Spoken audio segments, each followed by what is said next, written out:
What's up, guys? Welcome back to the Brave Podcast. This is episode 3. Again, we still have no idea what the hell we're doing here. We're probably going to say that for at least the next 45 while. episodes, yeah. For the foreseeable future. So, yeah, you guys might know me. My name is Angelo. I am also known on YouTube as Exploring with Angelo or Angebona TV. I normally go on ghost hunts and go to abandoned places and do, all sorts of weird stuff on YouTube. I am here with my amazing co-host. Amazing. No one's ever called me that before. That's really nice. My name is Mohammed. Everyone calls me Mo. On YouTube, I'm Moshi Yo. And we're here for the first time ever with 2 guests. That is correct. Very exciting. Based on the title, obviously, you guys know, we are here with Freaktography, a.k.a. Dave. Hi, Dave. What's up, guys? Good. That was good. I like that. So we got Dave here. Obviously, you guys know him. And then we've got Carlo Paolozza. The Italian stallion. The Italian stallion. So, for those of you who don't know, Carlo and Dave are both good friends of mine. We've known each other for quite some time now. Both of them are avid urban explorers you guys have been doing abandoned places a long time. 11 plus years for me. 11 plus years. Yeah. Holy crap. Wow. That's incredible. Carlo, how long have you been? I think I'm at about 7-year mark. 7 years? Nice. That's cool. So is that 11 years and 7 years on YouTube as well? You're just crawling into places, looking around, and Yeah, I started taking pictures in 2012, and I didn't get into YouTube until 2017 when we started hanging out. amazing. Wow. Yeah. Really good. You were the influence? Yes. Yeah. That's so good. Yep. I started on, I seen him doing pictures and all that kind of stuff first. So I jumped right into YouTube. I didn't do pictures and all that. He taught me the whole taking pictures and doing all that aspect, and I was teaching him the YouTube type thing. So I jumped into YouTube, and then we met after that. That's so good. That's amazing. So you were doing photography first, Dave. Well, I mean, if you want to call it photography. I would call it It was photography. more, when I first started, I had no clue. I had a Nikon D50. I needed something to do with my life.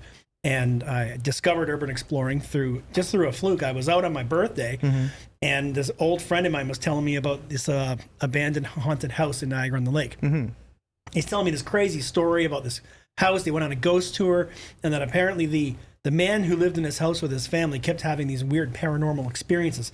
And finally, they'd had it. Something happened that pushed him over the edge. He packed up his family, whatever belongings they could, and they left. Wow. And nobody's lived in that house ever since. And this was years ago. And this was in Niagara-on-the-Lake, where every house is beautiful. And there's this one street full of beautiful houses and one abandoned house that nobody has lived in ever since. Somebody just bought it. Oh, okay. And now it's actually been refurbished. So we'll see what happens with that. Yeah. But anyways, that story got me interested. I went online. I started doing a little bit of research about that house. And then I found this whole community of people that basically go into these abandoned buildings, take pictures, and put them on the internet. Yeah. And that's how I got into it. That's pretty cool. So you just kind of learned on you're basically self-taught in photography. 100%. Yeah, because I had the camera at the time. No idea how to use it. Yeah. I used to do this thing where I would go and set up a picture, and then I would turn my camera like this and tilt it. Yeah. Oh, okay. So I'd have crooked ass pictures. No clue. He still shoots on auto mode, but I've developed learning how to use manual I mode. mean, to be honest, I still use auto mode, so I know how to use some of the manual settings, change the aperture and all that fun stuff. But honestly, I just don't have patience for it like you do. I've been on shoots with you before. I remember we did the what the hell was it? We did the Nazi house. We did. Oh yeah, we did a whole bunch of stuff, and I've seen the way Dave has his he's got a system, and he's just moving from part to part of the building all over the place. He'll be there for hours just doing one shoot. That's amazing. I do take a lot longer these days. It's with every new social media channel that comes out, I take longer. Yeah. So it used to just be pictures. Now, then it went from pictures to doing YouTube videos. Then it went from doing pictures and YouTube videos to doing reels, to doing mobile shots for Instagram, to doing Facebook reels, to doing TikTok reels. And holy shit. Yeah. It's a lot. It really is. Yeah. And anyways, so I started off just figuring out how to use the camera. And I really started with not knowing anything to figuring out how to compose a shot. Then I basically worked myself from aperture mode to shutter priority, then to manual, and then learning to work with focus, with exposures. And I mean, it's a constant battle, it's constant learning. Yeah, I bet. I mean, there's always, things are consistently changing, right? Yeah. So I even see with my friend Chelsea, you've probably seen Lacey Decay, she does basically the same stuff, right? Yeah. And she's more or less the same. But it's funny though, because she has to more or less set the camera, and then she's also the model. Right. So she'll be with Lamar, so she'll be like, she'll set it up, and then she'll hold it in place and be like, okay, Lamar, shoot. Right? Yeah. And so she has to go and do her like little poses or whatever, right? And Can you do that pose? I might. can you pull that pose off? You want me to? It's actually, Take a screenshot, quick. So I think one of the funniest shoots when I was with them in Nova Scotia, we went to this haunted house, and they were doing a shoot where, what was it? So it was Lamar was dressed up in like this demon costume, and Chelsea was obviously like in front of him, like scared, with her little scared face, and then she had Lamar with his like demon claws like wrapped around her, and I'm like, bro, you gotta do one of those with me. And it's literally on my Instagram. I think it's like, I thought it was the funniest thing at the time. That's and good. Chelsea took the shot and she edited it for me and sent it over. I'm like, cool, that's awesome. good. Yeah, I just thought it was hilarious. But yeah, do you guys remember like what your first Explore was? you want to go first? You go first. All right. Yes. My very first Explorer, it was a house in Oma, Ontario, which is near Milton. And I was just driving around. And at the time, I knew nothing about how to find locations. I was just driving. I had no access to a database, no friends to share with. So it was all up to me. And I found this house in Oma, Ontario. It's actually still there. And I was way too scared to go inside. And it's a terrible picture. It's all blown out. But that was my first. But my first interior is a whole other story. And it was on Tremaine Road between Burlington and Milton. And I go up and I find this house, and I go up the driveway. I go inside, and my heart is freaking pounding. I'm so nervous that I'm going to get caught. You know, there's going to be wild animals or something. Yeah. I go inside, and I'm just like taking my pictures, and I go up to the top of the stairs, and I'm upstairs now, and I hear the front door open. And the hair on my arms stood up. I froze. You were already inside. I at was this point? inside the house. First time ever being inside an abandoned house. I hear the front door open. I hear the sound of footprints, or like a dog running after me. And I froze. I just froze. And then I heard something hit the front door. Yeah. So now the front door slams shut a second time. But I don't hear anybody. All I hear is the sound of something running. Yeah.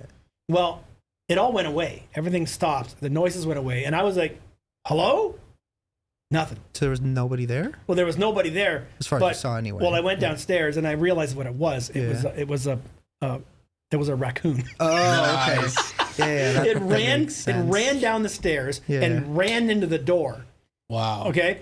And then it kept running, trying to get out the door, and then it ran and opened the door and got out of the house. Wow. That was my very first experience in an abandoned house, and it scared the shit out of me. And you kept going back. Yeah. To this day, he's still doing the same thing. I think I think I had an experience that was kind of similar, just like a door opening and closing and hearing some weird noises. And I'm like, what's going on in here? Yeah. And I was so new to it that I was just like freaked out, like, is somebody in here and whatever. It's definitely a nerve-wracking experience. Oh, now, I 100%. mean, a house now is like nothing. But, oh yeah. But now we that just first walk time, in like, nobody cares, right? Yeah. So what about you, Carlo? Do you remember your first ever explore of an abandoned place? I do. It was actually in Hamilton on Upper James. Like when you go to Upper James and you're going towards Mount Hope, there's a Kia dealership. Okay. Right beside the Kia dealership, there's 3 tiny houses. Okay. The first house I did is actually on my YouTube channel. The pictures are there. The second and third house, only pictures because my card got corrupted. Okay. But I would be, because I worked at the airport before, right? Yeah. And I'd go from Hamilton to Mount Hope to go to the airport, and I'd see these houses. So I'm like, okay, you know what? I'm going to do this. I had watched other YouTubers, like at the day in the beginning, like Josh, Adam the Woo were my 2 guys that I go to, and I'm like, you know what? Freaktography. No, I see those guys, and I'm like, you know what? I see some houses. Why not? I bought a cheap little camera. I bought a crappy Nikon. So I said, you know what? I'm gonna go in and take pictures, and then I came back with the camera again, and I just did video too. Wow. Okay, So cool. Yeah. Yeah. I think I started off by watching both of you guys too. You, Mo, who else was around? Jamie obviously is still Ridden-Rider. around. Yeah, Yeah. yeah. Jamie Ridden-Rider. Josh, of course, in the US. Yeah. I just thought it was like so fascinating. I'm like, hey, if these guys can do it, I think I could do it too. Totally. Yeah. And then, so who did I meet first? I think I started talking to you first out of everyone. I think. I don't really know. So I think what it was Bruce Beach, the Doomsday Shelter. Yeah. What the heck did he call it? The Arc 2? The Arc I 2. think it was called. Yep. Yeah. I don't know what's going on with that place, but for those of you who don't know, the Arc 2 is this basically nuclear shelter that this man built. When was it? Like 1982. Jesus. Wow. 44 school buses underground. Wow. Yeah, and it's like, and then he did just poured like solid concrete on top. Yeah. And then like a huge layer of earth, and it's cool too because I learned this from him. So apparently, nuclear radiation can't go around corners, so That's right. they purposely add a bunch of diagonal corners. So you basically, I remember going into this place, and it's kind of scary to say the least. Like the first time was a little scary with all the lights off and stuff. Yeah. So you have this 90-something-year-old man named Bruce. He's unfortunately passed away now. What was it, like a year, 2 years ago? About 2 years ago, yeah. Really cool dude. Like really, honestly, very wholesome. His I remember his wife was still around, completely deaf, and she was just like, "Hello there," when you'd walk into the house, and she'd come and she'd be like, "Pib," and I'm like, I didn't even know what a pib was, but apparently it's like a knockoff Dr. Pepper. yeah.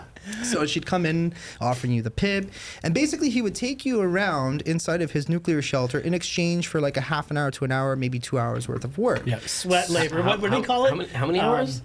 So, I don't know, a couple hours maybe at best. Called it sweat equity or something like that. Yeah. You have to go in, put in the work, Yeah. and then he'll take you to the bunker. Yeah, basically. So I told you and I did it. You got off easy. I was When gonna me say, I got off easy. Yeah. I tore something in somewhere in my body. I think like my shoulder helping this dude.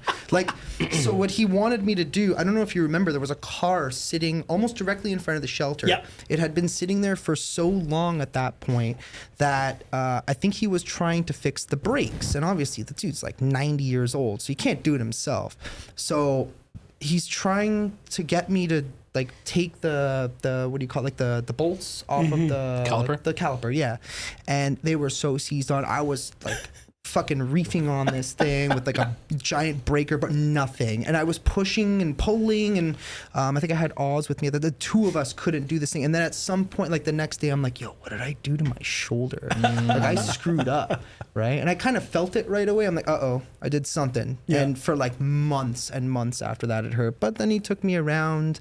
He didn't, I wasn't able to do it like very long. I think I had like a half an hour. So I just kind of ran through the place and experienced what it would be like if, you know, World War III started, Yeah. and, you know, the Russians started dropping the nukes on us, and what it would be like to live underground for a few months. And let me tell you, it wasn't pretty. So you went too, Carlo? Yeah. When we went, how much work did we do? We did at least 4 to 5 hours worth. We started with moving furniture. Mm-hmm. He had one of his daughters was going to come live with him.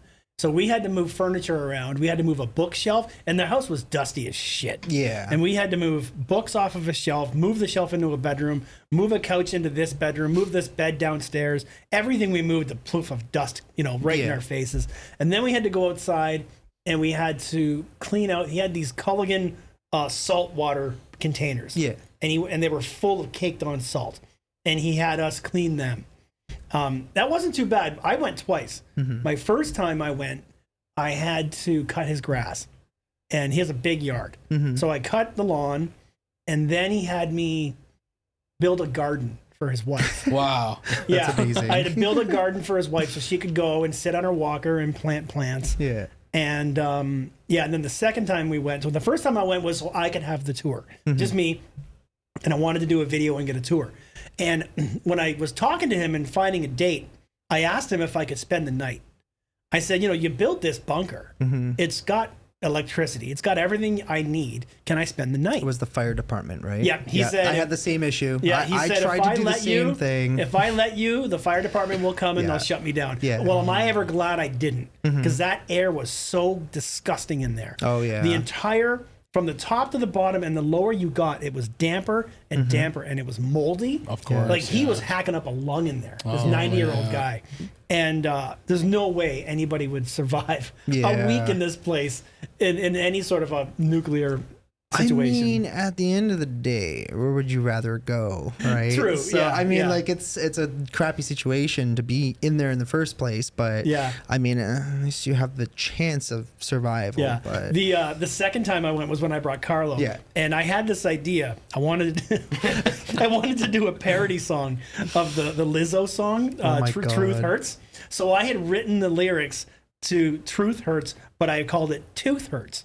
Like I got a toothache. yeah, because you had like a dentist chair with it, right? Yeah. And so I'm like, how are we gonna do this? So Carlo and I, we did an IKEA bomb. So we went to IKEA with my camera, and Carlo filmed me in IKEA singing. Yeah. Right? And hanging out in an IKEA kitchen, eating candy and junk food. And then we went to Burlington Pier and we did some shots there. Then I needed the dentist's office because obviously I need a dentist and I need somebody to do my teeth. So Bruce had this terrifying dentist office and dentist chair in the bunker. And so I asked Bruce if I could use it for this video. And he says, of course. So I brought Carlo. We went to the house. We spent a couple of hours doing work. He actually gave me the keys to go ahead to the bunker on my own. Well, I needed him to be my dentist. I needed a creepy old dentist. So I asked Bruce, I said, will you be my dentist? And he's like, oh, okay, sure. So I said, we're going to go and start filming. And then you show up in about an hour. And then when we're ready, you can do the dentist scene. So Bruce shows up, and I brought like a drill, and I brought fake teeth and fake blood, and I brought a pair of pliers. So I have this scene in the video where I'm sitting in the dentist chair, and he takes the pliers, and he yanks my tooth out. No. And then I did a close-up of the tooth, and I just had dripped blood on it. So all this blood drips off the tooth, and Bruce was awesome. Okay, so did he actually pull your tooth out? No. No, okay. Damn. He was such a trooper. He did such a good job. Yeah. And it ended up being really good. And Carlo helped film. It was a lot of fun. Yeah, That sounds incredible. So sorry. He had a dentist office built into the bunker. What else was he prepared with other than? Well, a he dentist had office? Radios. He had Geiger counters for the radiation. He had the main purpose of the bunker was for women and children. Okay. The men would be out scavenging and surviving. And it was he had daycares set up for children to live in. So it was full of children's toys. And then they had these like bunk beds that were child-sized bunk beds. So he could fit some ridiculous amount of children and women. So that the men would be out surviving and saving the world, and the women and children would live in the bunker. And this would be the replenishment of society. That's the future of humanity living down yes, there. exactly. That's exactly his thought. So he had like all kinds of like food. He had big glass things full of candy, like M&Ms. Oh, wow. Yeah, he had a full kitchen set up. It was very, very well planned out at the time.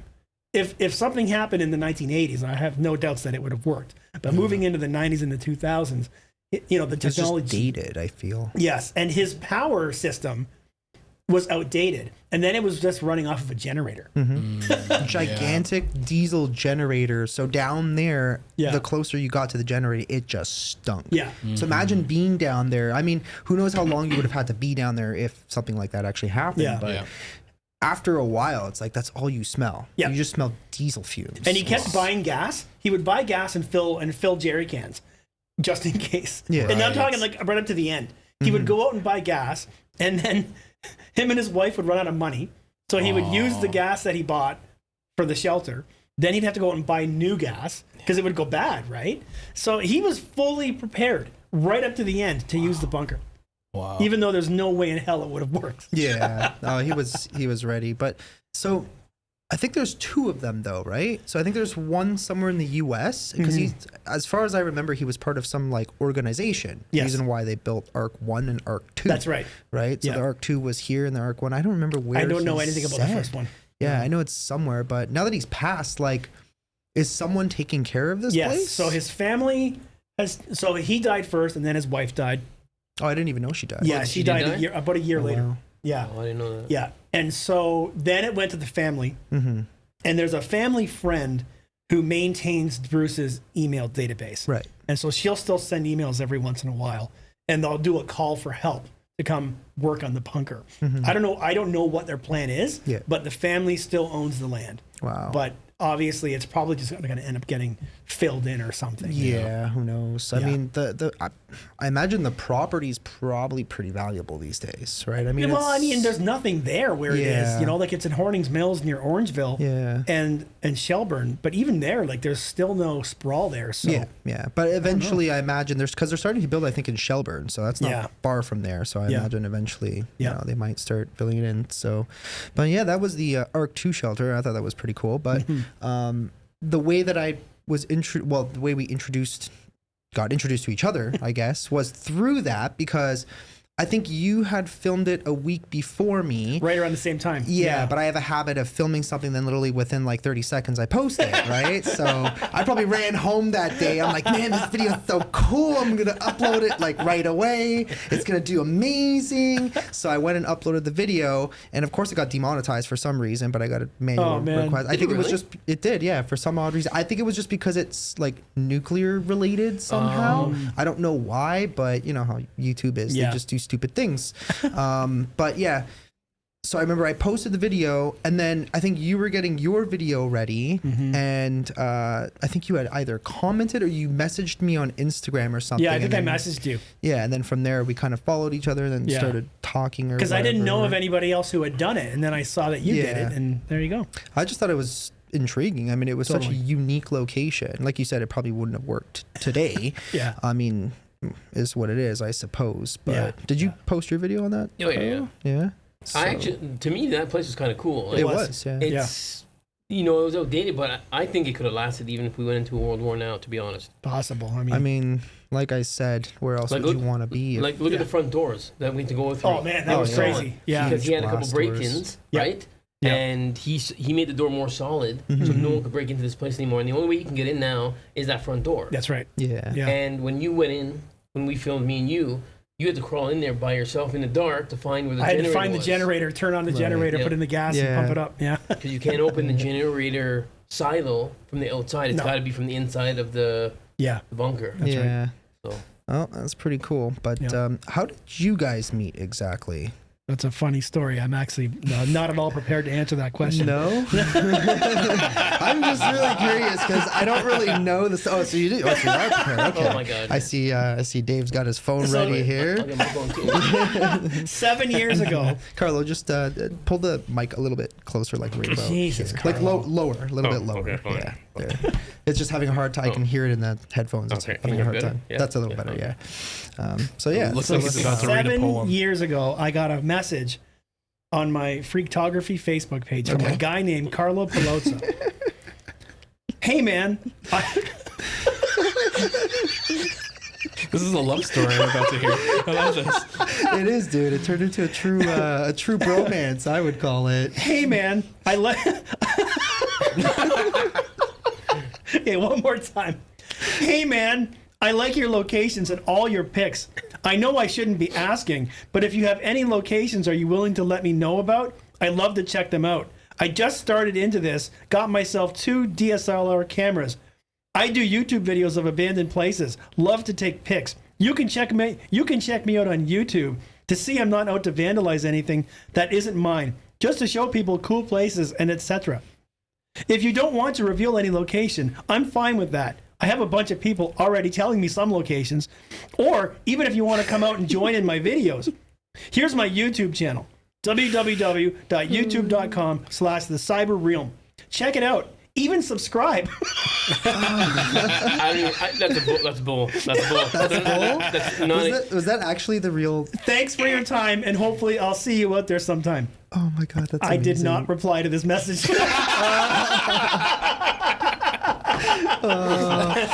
Poor Carlo. You did it, you son of a gun.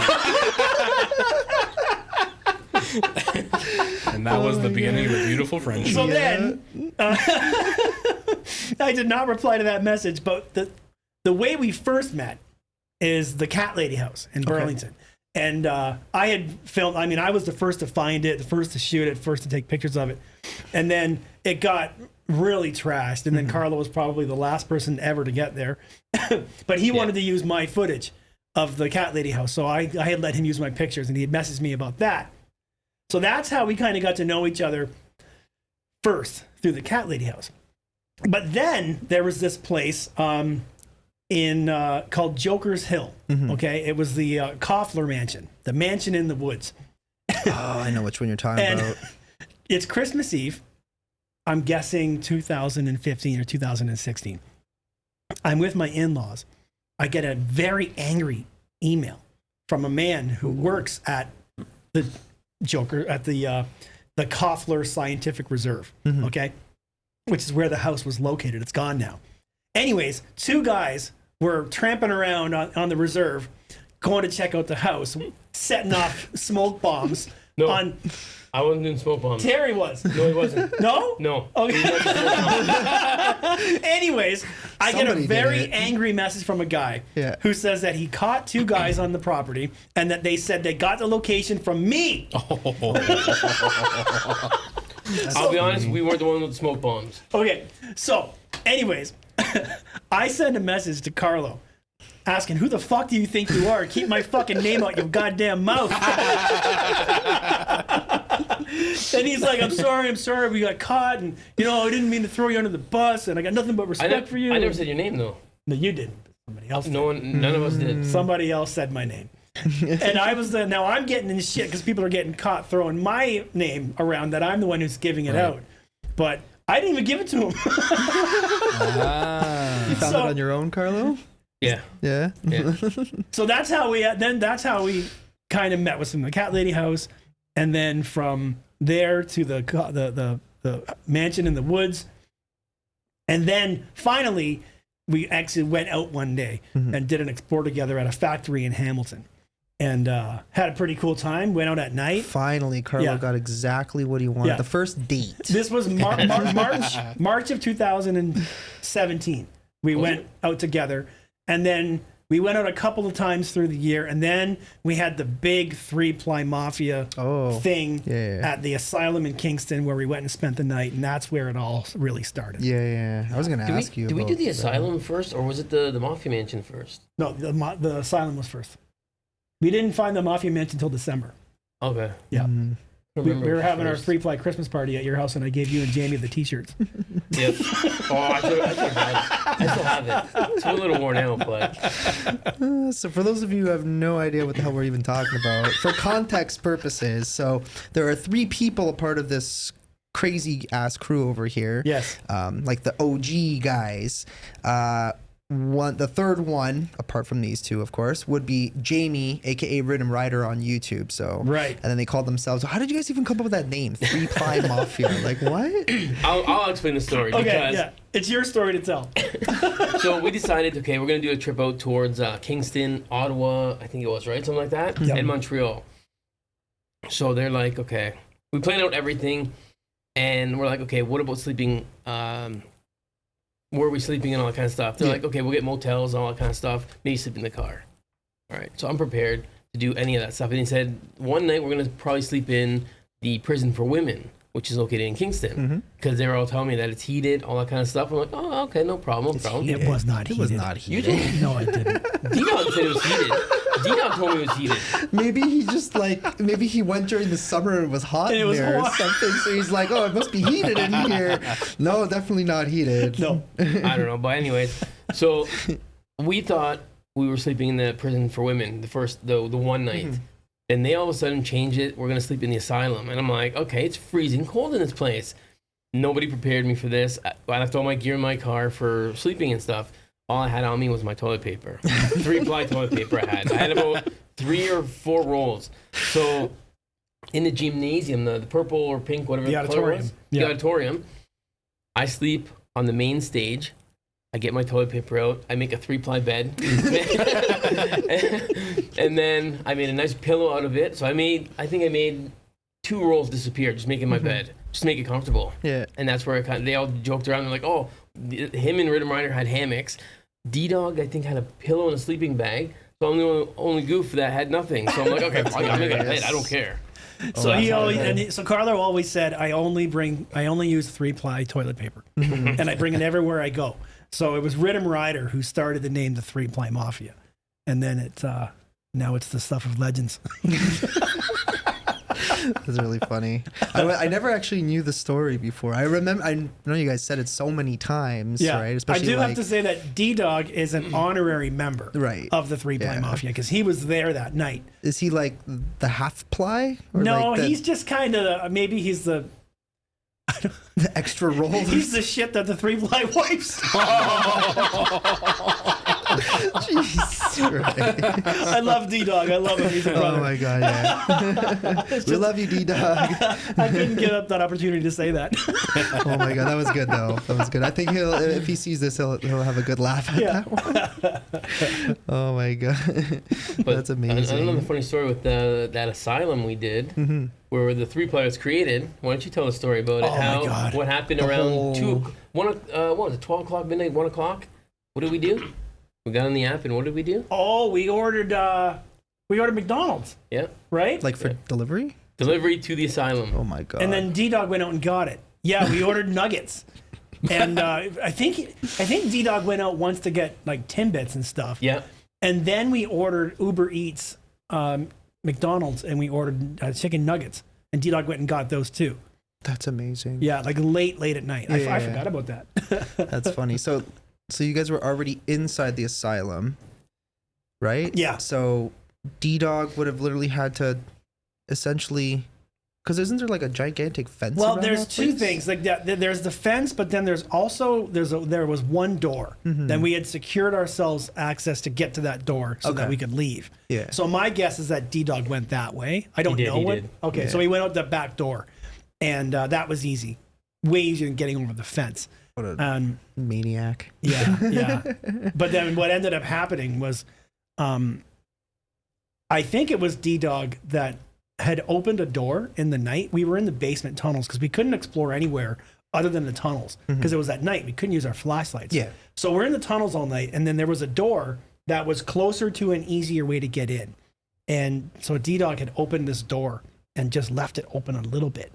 What we didn't know was that every morning when the security patrol starts, they do a patrol around the building and they check all the doors. Yeah. And they saw that one of these doors was left open a little bit. Uh-oh. So we're upstairs and we're just like taking our pics and we're like, guys, we got a problem. There's this blonde security guard screaming her face off in this door, yelling at us. But she didn't come in the building. Not yet. Not yet. Okay. And so we're like, oh shit, what are we gonna do? So we're like, all right, she'll go away. Let's just watch her. So sure enough, she came in, and now we couldn't find her. She was running back around the building, on her radio, calling people.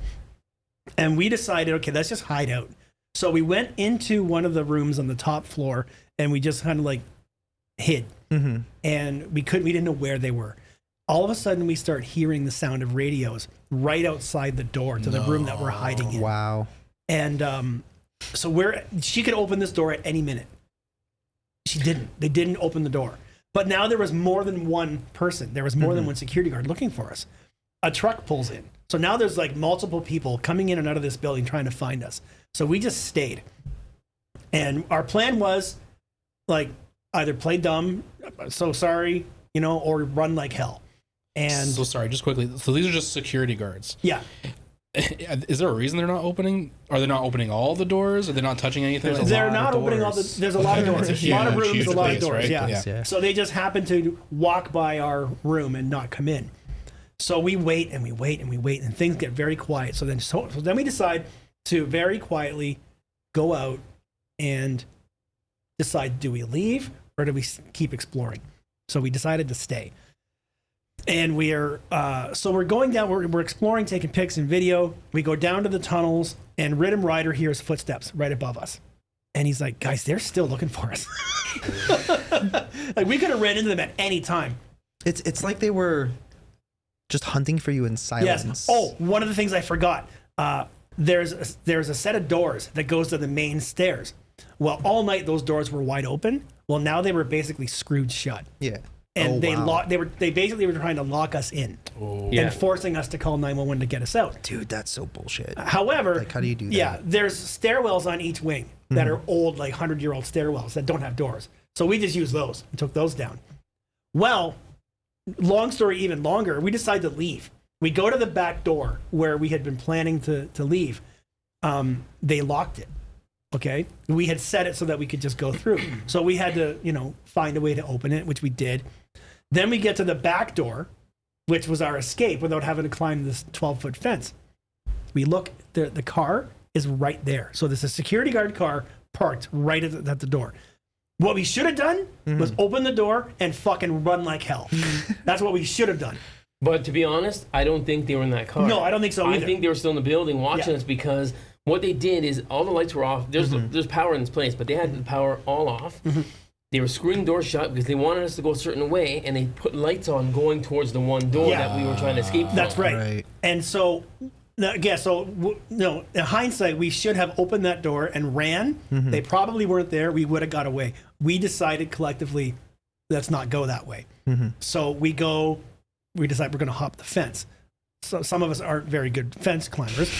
And myself included. I got over. I'm not very good either. But so Rhythm Rider, myself, and D-Dog, we haul ass. We get over the fence. We're over. We look back. Carlo's stuck on the top of the fence. Oh, no. Like his shirt. My pants. Yeah. The bottom of my pants by my shoe got caught on the fence because it's a spiky fence, right? Yeah. So D-Dog had to run back and climb up, unhook Carlo, get him down.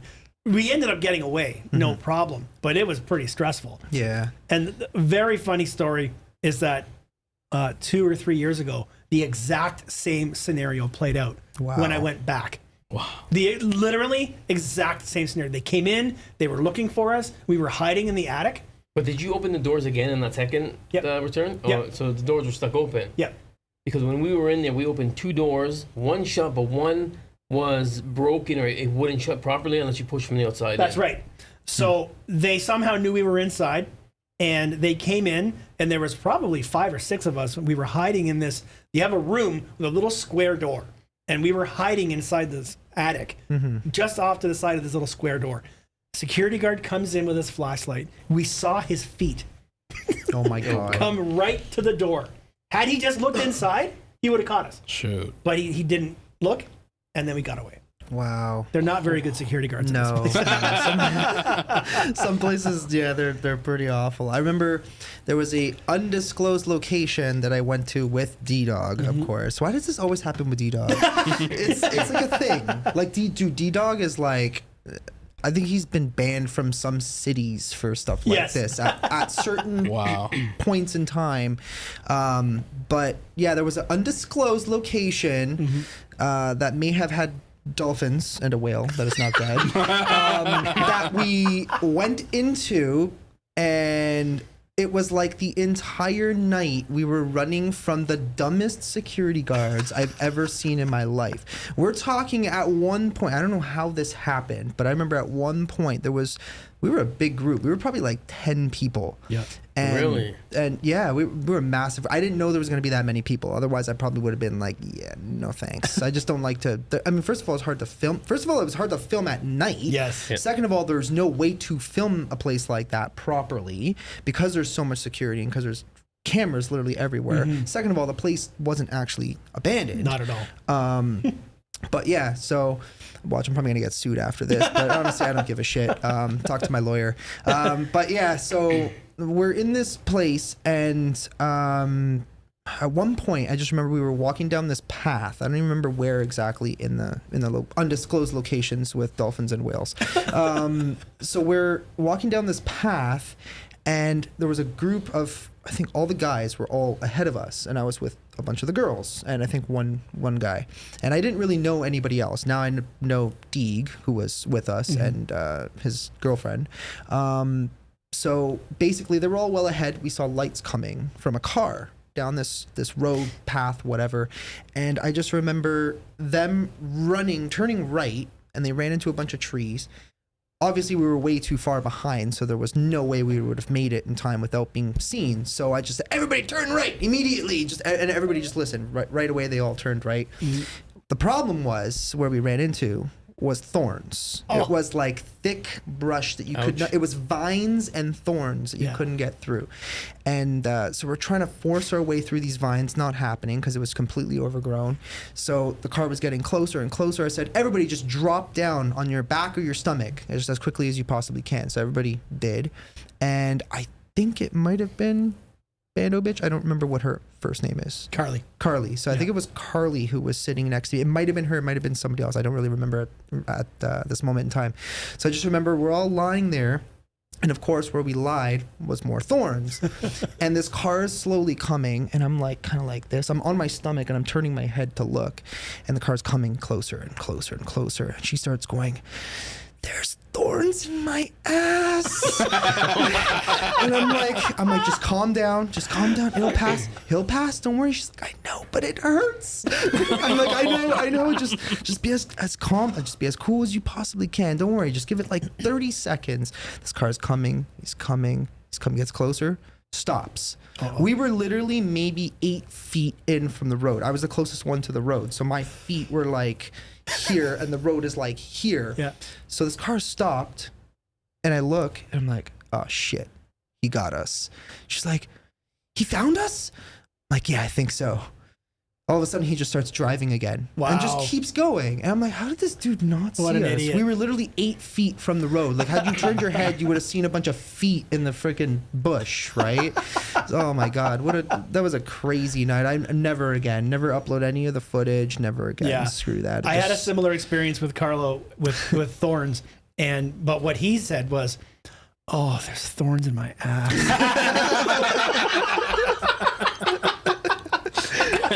Are you sure it was a thorn?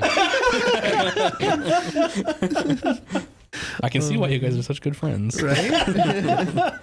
Okay, so you guys have had experiences with security, with thorns. Now, what about, is there any paranormal experiences you could maybe share about that? Maybe I haven't heard or seen. Well, I don't fake paranormal experiences, Angelo. Are you looking at me? No, I've had a couple. Yeah. That I can't explain. And did you want to talk? I just feel like I'm doing all the talking. You can talk first. All right. My stories are better anyway. So the first time was at the staircase house near Belgrave, Ontario. And I was filming with my cell phone. I just went in, had a beautiful staircase, old abandoned stone house. And I'm walking around with just my cell phone filming. And the stairs were buckling and they were going to collapse at any time. Wow. It was such rough shape. So I'm filming as I'm walking up the stairs and I realize if I step on this step, I'm going to fall. So I turn around, but I don't touch anything. I'm just turning around. As I turn around with my camera, something goes across. It's like a mist or a dust or something. Yeah. And it goes, makes that exact noise, just like. So you heard it. Wow. Hold on, ready? I got it ready. Wait. Like that? Yeah. Okay. No, I didn't hear it at the time.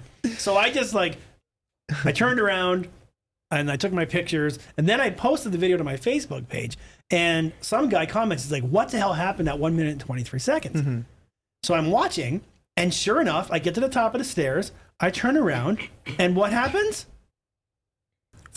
Yes. Hang on. And it's like a dust that goes across the screen, makes that sound. And I didn't touch the railing. There was no wind. There was no birds. Nothing. Nothing really to explain what that was. That was my first. The second time was when we stayed at the asylum in Kingston, the 3-ply night. And Rhythm Rider and I had our hammocks set up in like a kitchen area. And it was probably like 3-4 in the morning. We were all sleeping. Carlo and D-Dog were cuddling upstairs in the I didn't sleep 1 ounce. I had hardly any sleep that night. But everybody there was nobody walking around.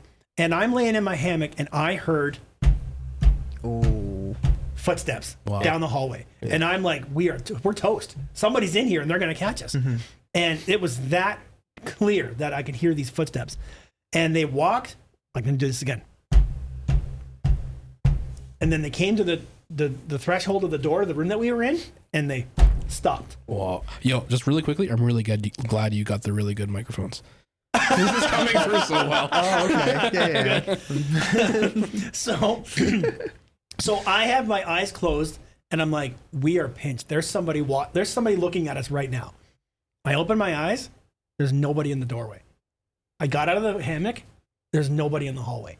I fucking swear to God, I heard footsteps in the hallway, walk to the door, and stop. And if you look up the history of this asylum, the night staff hated working nights because they always heard footsteps in the hallway. Yeah. And those are my only two real. That's wild. I've had a similar experience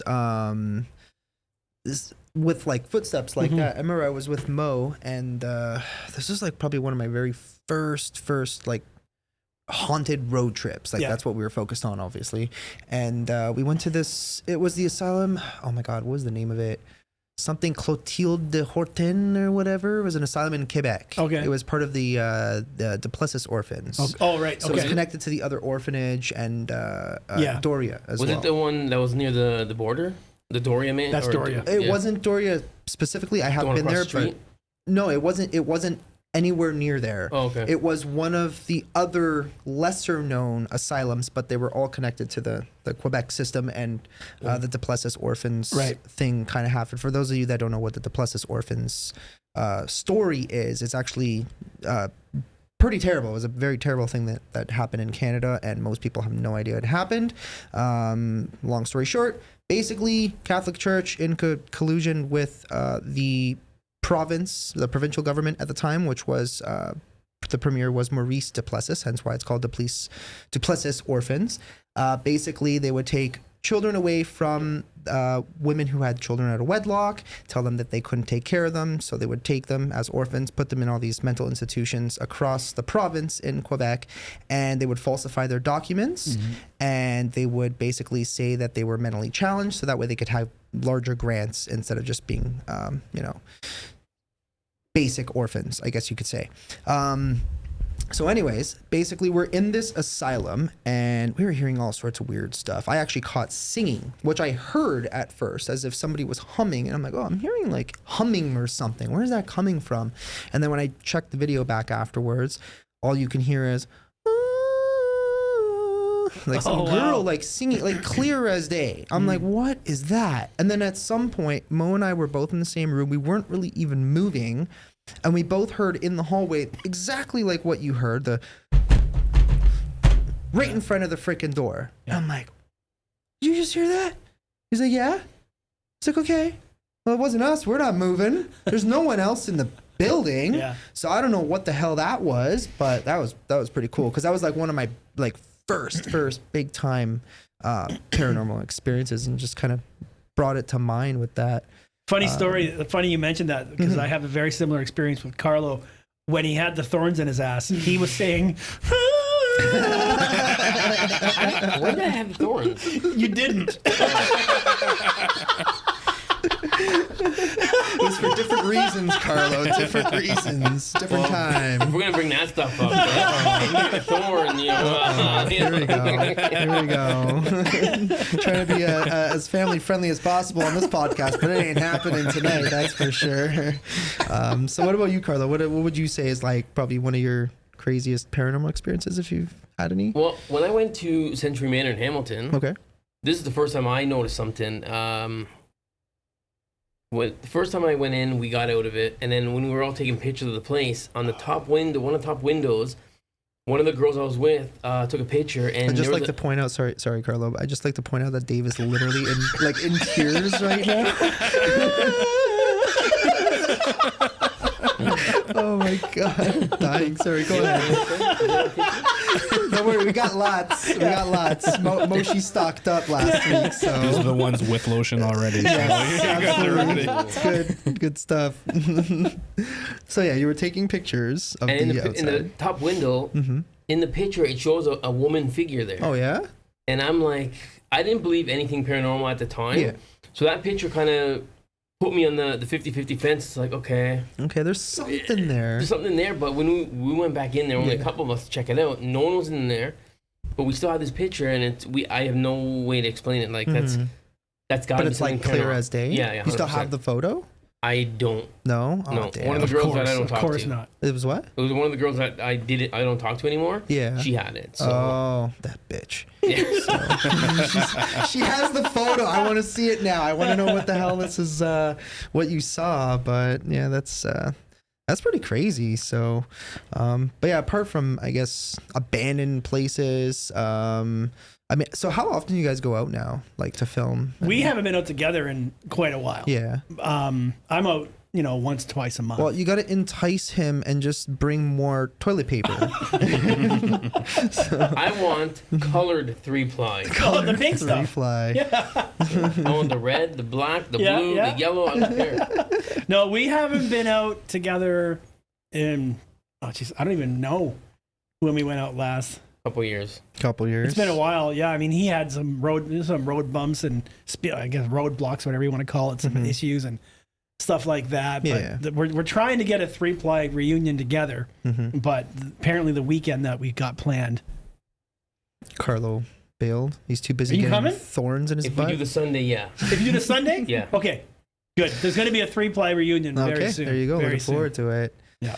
Yeah. I remember one of our first experiences. So that was interesting. Remember London Asylum? Yeah. So I remember because we had all been trying to kind of get. Well, you had been trying to get in there for freaking years. Yeah. I think before that. Well, how long had it been before somebody had been in there? Like 3-4 years. So many years. or- Yeah, that old London Asylum would stay Yeah. sealed forever, and then Yeah. somebody would open it, and then everybody would just go for it. So, yeah. So I just remember when we got the call, and Dave's like, London Asylum's open. We got to go, boys. So like literally like everybody's like, yes, we're doing it tonight. Right. So I remember you met us, I think at Carlo. We all met up at Carlo's house and I think we all went together. And one of the craziest adventures, I think this was one of the first times we actually ever had like gone out and explored together. And yeah, that was a crazy experience because I just remember there was supposed to be an opening somewhere and Dave was going to, for some reason we decided to send Dave because Dave's the one with the biggest balls out of the entire group. So Dave goes behind this fence all by himself. And I just remember, what was it? Mo forgot his camera. Yep. So Mo went back to the truck, like across the street in the parking lot. It was us three. You were like, yeah, don't worry, guys, I got this. You went behind the fence and he's like looking around the building, whatever. Carlo and I are kind of hiding somewhere behind another building. Yeah. And all of a sudden we see security coming. We're like, oh shit. And it's just Dave by himself behind this fence. So I'm like, Carlo, send him a message. Let him know that the security's coming. And I think, what did you do? How did you like avoid that? Face first in the snow. Oh my God. I was in this little courtyard trying to get the stuff off the windows, and he had his flashlight. He stopped his car, and I thought he knew I was there. Yeah. Because he was flashing the light I right think at he me. had an idea. Yeah. So I just dropped and face first in the snow, right down as far down as I could get until the light went away. Yeah. And then I hauled ass, and you guys were still hiding in a little cubby where the doors were. I think he heard you because me and Angelo heard you from a good chunk away. The cracking of the boards. Yeah. And I think What cracking of the boards? What are you talking about? I'm trying to be as, That was my neck. I was cracking my neck. Yeah. But I think Whatever. what lured him away is I think me and you were flashing our lights at him. No, we walked out. So what happened was, so he finally messaged you, and then I'm like, okay, well, we need to form a decoy. Yeah. Because we got to Yeah. pull the security's not going to leave. He knows something's up, so he figured you were probably there. And then Carlo and I decided to come out onto the main road, and we're just walking up this main road, and then finally the security guard noticed us, so they started tailing us. That's right. And then that's when Carlo messaged you like, okay, get your ass out of there. I don't even know where the hell you I came up from behind where the car was, and he had stopped, and he was watching you guys walk through the soccer fields.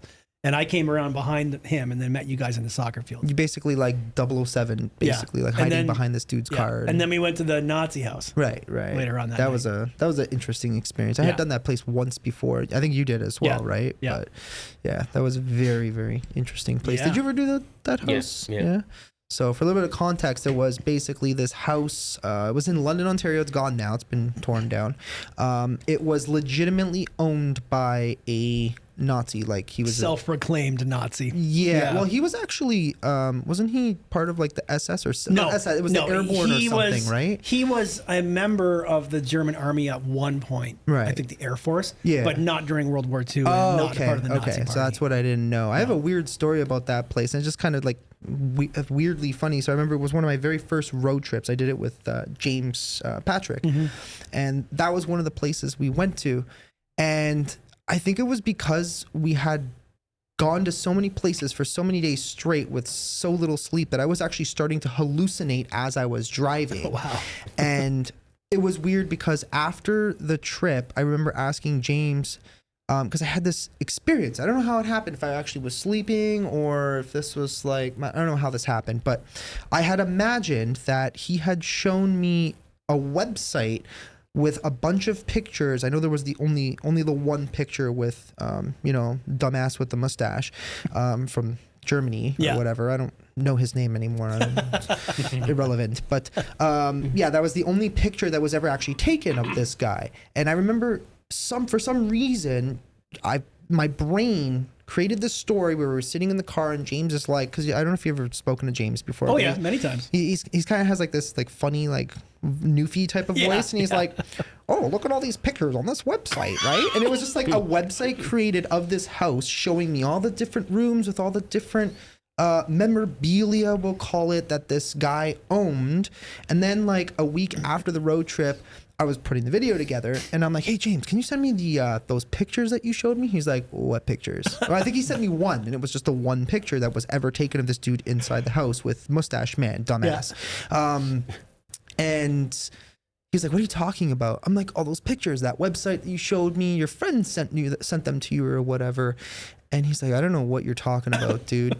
I'm like, no, you showed me. I remember we were in the car. I think we were on the place or on the way to the house or after leaving the house. You showed me all these pictures of all this crazy memorabilia. He's like, no, I didn't. I'm like, okay, well, I guess I was just hallucinating then. I don't know. But yeah, I got no idea. Sometimes you do too much with no sleep. Yeah. So Dave has a habit of sleeping in abandoned places all the time. I do. By himself. Alone. Yeah. How do you do that? Honestly, it's relaxing. Really? It is. The thing with me is that my mentality is that if you've been in an abandoned place for about half an hour and you haven't been caught, you're pretty much safe. Yeah. Now that's not guaranteed. Yeah. But, it's also much more comfortable than sleeping in a car. Yes. It's cheaper than sleeping in a hotel, and it makes for great stories.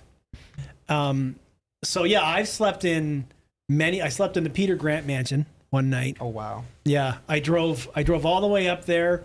Before or after it was destroyed? This was before, after, but before. Because my first time there was in 2020, and it was destroyed, but not that bad.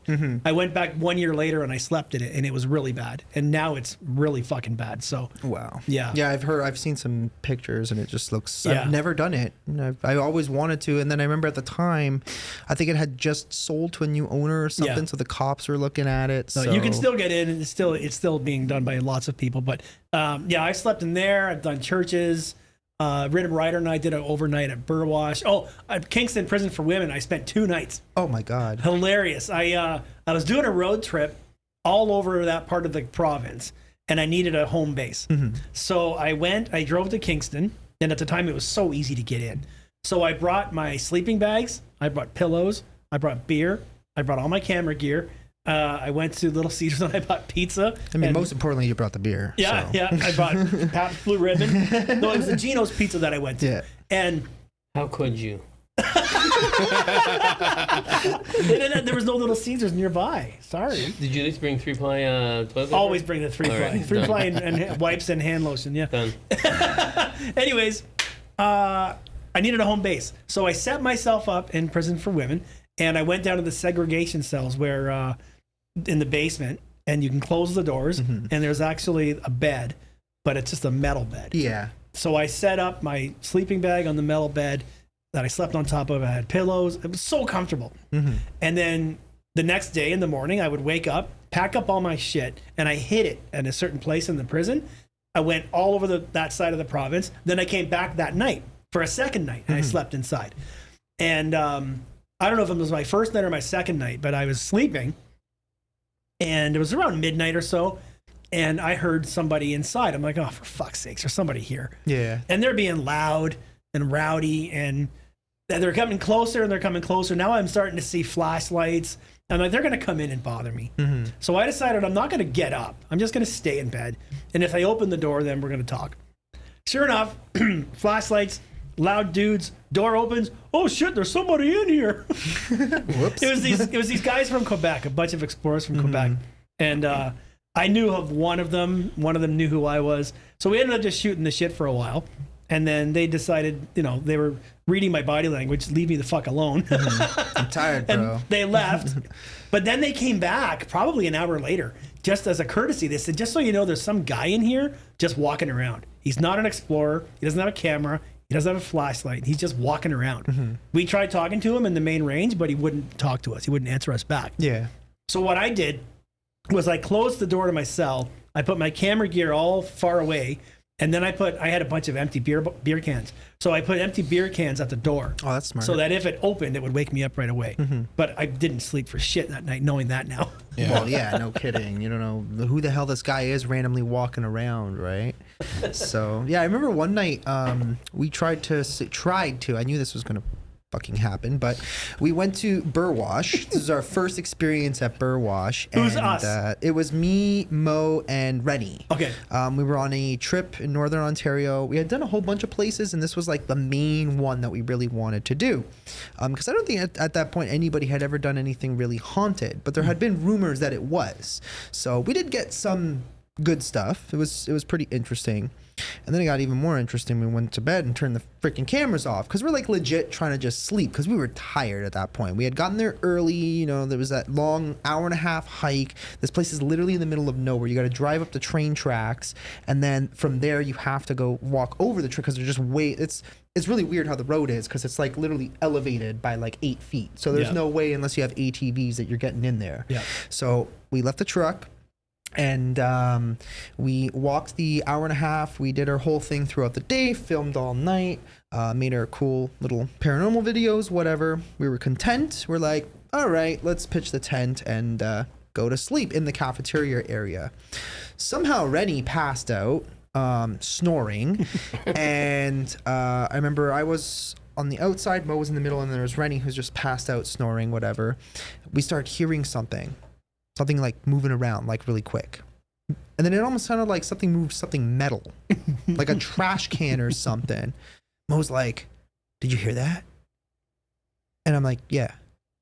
He's like, what the hell was that? I'm like, I don't know, go look. If you really want to know. Or don't, whatever, right? He's like, okay. He grabs his night vision camera and he slowly zips open the tent. He's looking around. I don't see anything. I'm like, I don't know, man. Maybe it's just a ghost or something. Like, whatever, right? Yeah. And he's like, okay, I'm going to try and go back to bed. Before we got there, he's like, yeah, we're going to sleep there the whole night, blah, blah, blah, blah, blah. And I'm like, no, we're not. I already know how this is going to go. By 2:30, 3 o'clock in the morning, you're going to pussy out and you're going to want to make the entire hike back and you're going to want to just leave, right? I mean, you know how Mo is. He doesn't do camping and stuff like that. He's a classy bitch, right? Yeah. So yeah, we're trying to go back to sleep. I think I was just starting to doze off, and then all of a sudden, this big thing just gets dragged across the floor. It's like, what the hell was that? I'm like, I don't know. So he grabs his night vision camera. He's looking around, doesn't see a single thing. I think we saw like a little mouse go by. I'm like, okay, there was no way the mouse moved that big metal thing, right? Yeah. I'm like, there's something in here, whether it's like I don't even know. But if it was like an animal, you probably would have heard them, right? So at this point, he gets up. He's like, I'm gonna go take a piss. I'm like, okay, go. He's like, no, come with me. I'm scared by myself. I'm like, okay, whatever. So we both get out of the tent. He goes off in the corner. He's pissing. He's like, you want to leave? I'm like, I knew it was coming. I knew it was coming at no way. 3:30 in the morning. It was like 3. I don't even know. I don't remember anymore. But it was pretty freaking late. He's like, I knew it was coming. I told you. He's like, I know, but you want to leave? I'm like, okay, I guess. So of course now we have to wake up Rennie and start grabbing our things. And at this point, I think I don't know why, he was just like panicking, and he just really was not enjoying that experience at all. And he's like, screw it, just leave the tent. Let's just go. Let's just grab whatever's in our bags. Let's just get the hell out of here. So to this day, I have no idea what happened to that tent. So if you ever go to Burwash and you find a demolished, vandalized tent, that was probably ours. And I think I took my sleeping bag. But yeah, then we had to walk back at 3:30 in the morning, an hour and a half back. We're hearing wolves, and we're in bear territory. Yeah, I would not have done that walk at that. I would have said, Mo, if you want to go. I'll see you in the morning. Right? Yeah. But you sleep in the car. Yeah. At this point, he was just like, no. He was dead set on going back. I'm like, okay. Rennie's wakes back up. We're like, how the hell were you even sleeping through all of this? He's like, I don't know. I was tired. I'm like, oh, I guess. But yeah, then we did the whole hike, and we were just all holding our knives the entire time, ready in case anything jumps out. And that was a pretty interesting experience, to say the least. It was a good time. But yeah, what would you sleep in an abandoned place by yourself, like No. Dave does? Not a chance. You would never do it. Not even if you had. Not even if you had. Not even if you had 4-ply toilet paper ready to go at the ready. No. If it was an easy spot, maybe. But if it was something hard like Burwash or if it was an easy spot, maybe like your bedroom. Yeah. I don't disagree with you. I don't know if I'd do that. I don't know. I'm not. It's not for me. So, but yeah, what else you guys got going on in your life? Like, I know Dave's got the podcast. So how is that going so far? It's a lot of work. I mean, the way I'm doing it is similar to yours. It's a video podcast where I offer it as a video podcast and as an audio podcast. I'm going to eventually go to just audio because it's too much work. Yeah. And, where I'm doing a video podcast, like I'm finding people's videos and I'm overlaying footage of their videos and their photos and and then it's like the program I use will record you and it'll record me. But it's and two separate pieces of video? And then so what I'll do is while you're talking, I only show you. Yeah. And then if I go I cut to me going then back. Wow. So you're making 1,000 cuts. I have to record the entire hour-long podcast, and then I have to watch the whole fucking thing again to snip in, me giggling, me asking a question, or if I'm asking a question and you giggle, I got to cut to you giggling. It's way too much. So I'm going to do 2 more this way. And then I'm probably going to go right just to audio only podcasts. But audio podcasts are not doing well on YouTube, but neither is my video podcast either. So what does it matter? It's whatever, right? I mean, sometimes it's just fun. Yeah. I'm actually enjoying doing this. Now, I'm not going to lie, but we have a little bit of a easier setup when it comes to cuts. You guys can't see this on the camera, but there's literally a machine that I'm pushing buttons and switching the camera. Like I can go to Dave, I can go to Carlo, right? I can go to Moshi, back to Carlo, and then to me. Right? Just as easy as that. I don't have to do any extra editing, thank God, because I think, oh my God, I'd lose my mind. Yeah. But when I go, you don't see me because you don't think to cut that fast. Yeah. See? Wait for it. We got it. Yeah, no. Yeah, no. This is just a live. Everything's happening live right now in this studio. But oh my God, that's so funny. Yeah. So what else you got going on? Anything else interesting? I just came back from Saskatchewan. Ooh. I had an awesome 4-day road trip in Saskatchewan. Probably one of the best trips I've ever taken. Yeah. It's I went for the sole purpose of being alone, getting away, and just taking pictures. I did video of the whole trip, but it was just fast. I didn't do any like panoramas or like fancy stuff or cinematic stuff. Mostly I was there for the photos. And I spent 4 days alone, slept in my car in Walmart parking lots. It was an awesome trip, and I can't wait to go somewhere else next. But enough about me. Let's talk about the Italian guy. Yeah. So what's going on with you, Carlo? I know you've been doing a little bit of car collecting. So so I know you got the Skyline. What else did you get? Well, one car, after I was talking to Dave on his podcast, one car I'm going to leave quiet for a little bit. Oh, it's a project car. But because You're going to tell me after, though, right? After we're done recording? All right. I bought this car specific because since I do abandoned exploring, this car was abandoned that I bought. So I bought it specifically to rebuild, to do it up, make it somewhat fast, but not as fast as my other cars. I didn't buy it for that reason, just for the nostalgic and all that stuff. But when that comes out, it comes out. I've already got 5 videos filmed with that car. So I'm just waiting for the right time to drop all those videos. That's the other car. Yeah. So, because I'm aware you have 2, and I know what the second one is. I don't know if is that the one that's a surprise? So the Skyline's not the surprise. No. The abandoned car I can't tell you, but the third car I bought, which if you remember on my Facebook, I posted it. So that one we can say.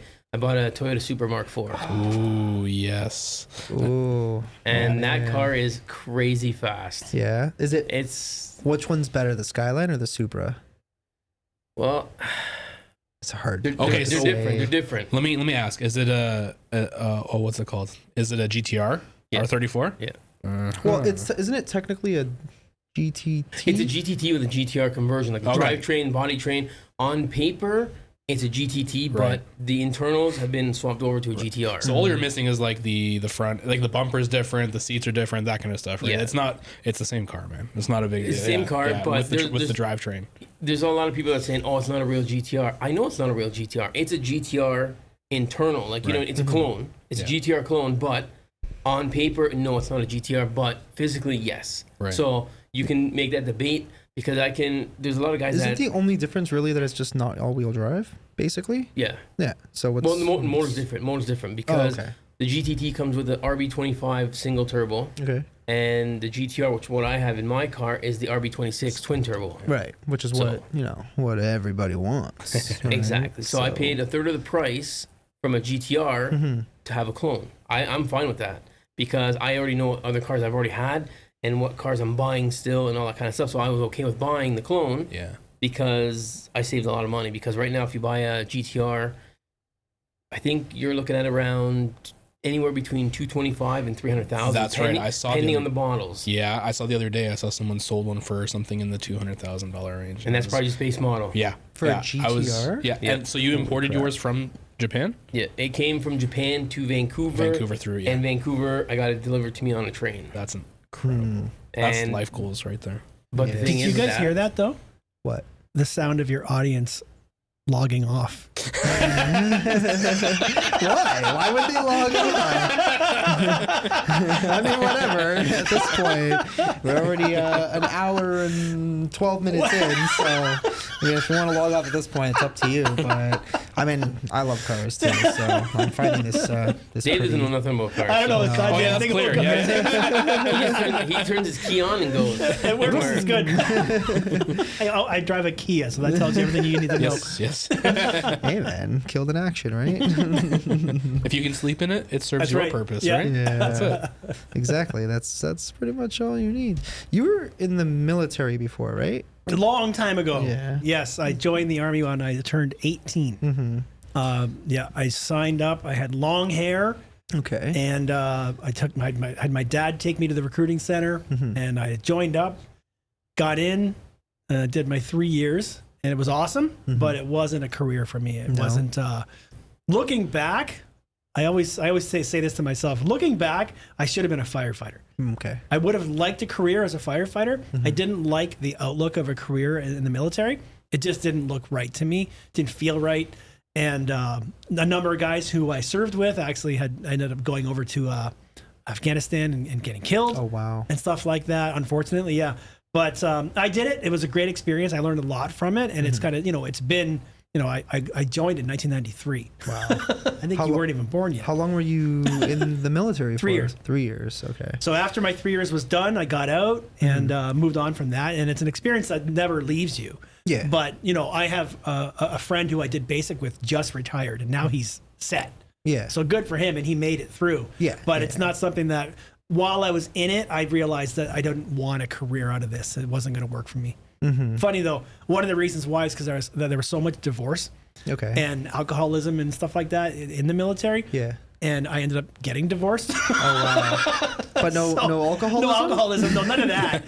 But So you got one, but not the other. You're Yeah. winning, I guess. yeah, Right. But yeah, no, it was good. I highly recommend it to anyone who's young enough to join, to definitely do it and at least give basic training in your first 3 years a try. Highly Yeah. recommend it. I know a few people who are in the military. One in Canada, one in the U.S., and I know it's tough. It is very right? tough. You're essentially underpaid, undervalued, and worked like an absolute dog, right? You have some damn cool experiences though. You meet a lot of really cool people. Right.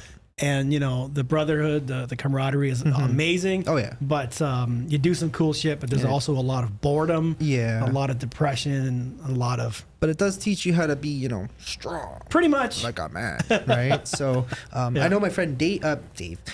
You're Dave. My friend Gabe is currently in Germany. Actually, yeah, he's pretty much on base over there, which is like freaking crazy. Yeah.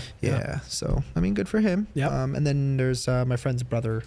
Is also military, but here in Canada, he's on base in Quebec. So, Okay. Yeah, I know it's a tough life. But yeah, would you ever regret doing military at all? Not at all. No? Totally recommend it, like I said, to anyone who's young enough to join up and give it a try, whether Yeah. it's full time or reserves, to try it. And like I said, though, just after my 3 years was done, I was done. Yeah. Yeah. It is what it is, right? Yeah. What about you, Carlo? You want to go join the military with me? No. No military for you? Mo, you want to go to the military? Get a good workout. I need more research. So tell me more about this military. tell me more about the sleeping arrangements. What's Will I be sleeping feeling? arrangements? Will I You be don't feeling the sleep. thorns at night? Well, hold on a second. Hold on. Do they have 3-ply toilet paper? No. I won't. No, I would it's never say the yes worst then. I toilet would never paper say you yes. can Single imagine. Is it one bro. ply? Single Yeah, ply. it must be, It's right? half ply. Sometimes there is no ply. No ply. It's a leaf, bro. You gotta find your own toilet paper at this Maybe point. the shells. Yeah. 2 shells. Is there anything that you any lessons that you took from that you wish, I want everybody. I wish everybody was like this. Yes. So when you are in the field, especially in the winter time, anytime you have to, the latrines. So you're digging a hole to go to the bathroom in, okay? And everybody uses the same hole, because if 100 different soldiers pissed in 100 different places, then when the enemy comes in, they're going to know there's 100 soldiers here. Right. So everybody pisses and shits in the same spot. So, but because of environmental and that, you have to put a garbage bag down. So you put a garbage bag down in this latrine hole that you've dug, and everybody pisses and shits inside this hole. Very important lesson. Use black or green garbage bags, not the clear ones. Black or green garbage bags, Not the clear ones, because then when you lift it, yeah, you see what everybody's done over the last 3 days. Oh, now that's a concoction you don't want to see. That's You have Here men- I am waiting for an answer like discipline. no. Most important, black or green garbage bags. If you go 1 or number 2 or number 3, whatever ends up happening. To be serious, I would say if you are to join the military, when it is as bad as it can possibly get, it's important to know it's only right now. It doesn't suck this bad for the next 3 years. Like, especially during basic training. Basic training fucking sucks. How long is basic training? It's about 6 months. Okay.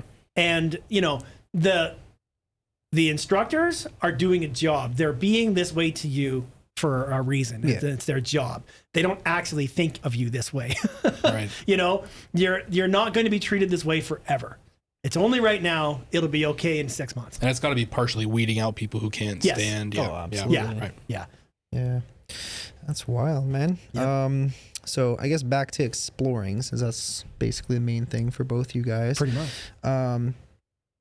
What would you say was your absolute most favorite place of all time, or maybe even multiples? Maybe top 2, top 3. You go. Carlo. Let's see. Definitely Mafia Mansion's up there. Okay, which one's the Mafia Mansion again? The one with the red sexy room in the basement. Red sexy. The big with that metal palm fake tree? The fake. Oh, Yeah, the palm tree. I don't think I ever made it to that one, but that one it's been demolished, right? Yeah. That was just a cool one all around. Yeah. Mansion in the Woods, where I had got caught from the police. That one was just nostalgic. It was such a big place. Mm-hmm.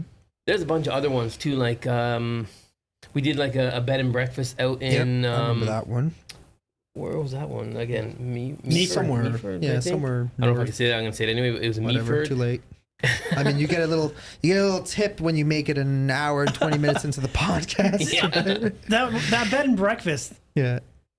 Didn't somebody put like their own lock on the door? Yes. And they put like I heard that they stole a trail cam from another house, and then they put up the trail cam at this bed and breakfast, and he also installed his very own lock.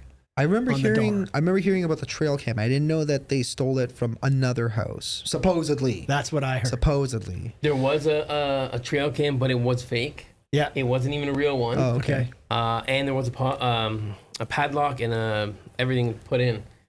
Like, who does that to a place? Like, Yeah. when I he got posted there, a video of himself putting the lock on the door. Yeah. Okay. Did he really? Yes. Yeah. I think I remember that. Yeah. I remember seeing a little video of it. I mean, I get the dedication to a location that you have found and that is near and dear to you. I get that, but But he was That's the first like- one who found it. but that's gatekeeping like times 100. Yeah, no kidding. It's You know, dude, it's not even your property. Like, Yeah, and then who he are would you to do he that? would bring people Yeah. that he approves, and he had the key. So, I'll take you. I'm not going to give you the coordinates, Yeah. but I'll take you and I'll let you in. That's bullshit. Yeah. Yeah. He actually started a fight with me over that place. We're not going to say any names, No. expose anybody, but it was a long time ago. So maybe the guy's, changed his attitude a little bit. But I remember at first he was like willing to give me the location to it or whatever. And I don't even remember what happened, but I think he gave me the location to another house, which was pretty cool. So I appreciated it. And apparently he was mad because I went with other people to the house. I'm like, what? I'm like, why?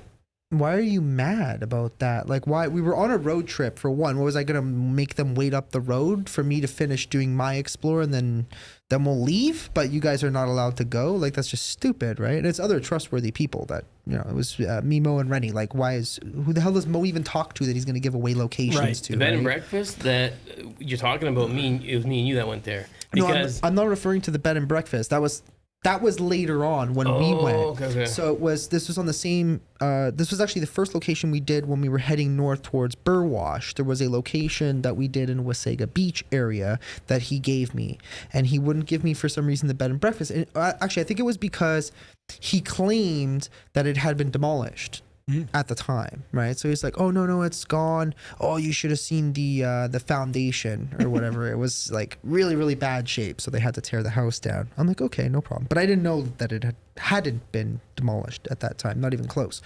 And then afterwards, somebody had posted a picture or whatever, and then I think I asked them like, "Oh, when did you go to that house?" And they're like, "Oh, like 2 days ago." I'm like, "Oh, cool, interesting." So I went back to guy over there and I'm like, "Hey dude, you said this was demolished." He's like, yeah it is. I'm like, "Oh, okay." And then I sent the picture to him. I'm like, "Oh, did it magically rebuild itself after a couple months or whatever?" He's like, "No, I just didn't want you to go, blah blah blah." And he started going off about all this, and he's swearing at me and saying all this nasty crap. I'm like, "Dude, just be a man. Like, I'm a big boy. Like, you don't want to share it, just say it." Right? Like, I don't care. And then later on, we ended up going anyways, right? And just the fact that the guy goes and, like, who does that? Yeah. It's not your property. You can't just go. No. That's like going to your neighbor's house and putting a lock on their.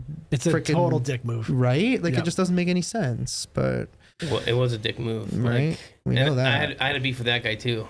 He got it in with me. He tried to get me on every social media. He Yeah, went no, on I my remember friend's that. social medias, and he was trying to get in touch with me. I'm like, "Listen, bro, I'm not even gonna give you the time of the day because you're an idiot. Number one, and you're an asshole. That's it, plain and Yeah. simple. I And if mean- he watches this, I still think he's an asshole. So I don't care. I mean, you're not wrong. So, but I mean, we all got better things to do than deal with this stupid drama shit, Yeah. right? Yeah.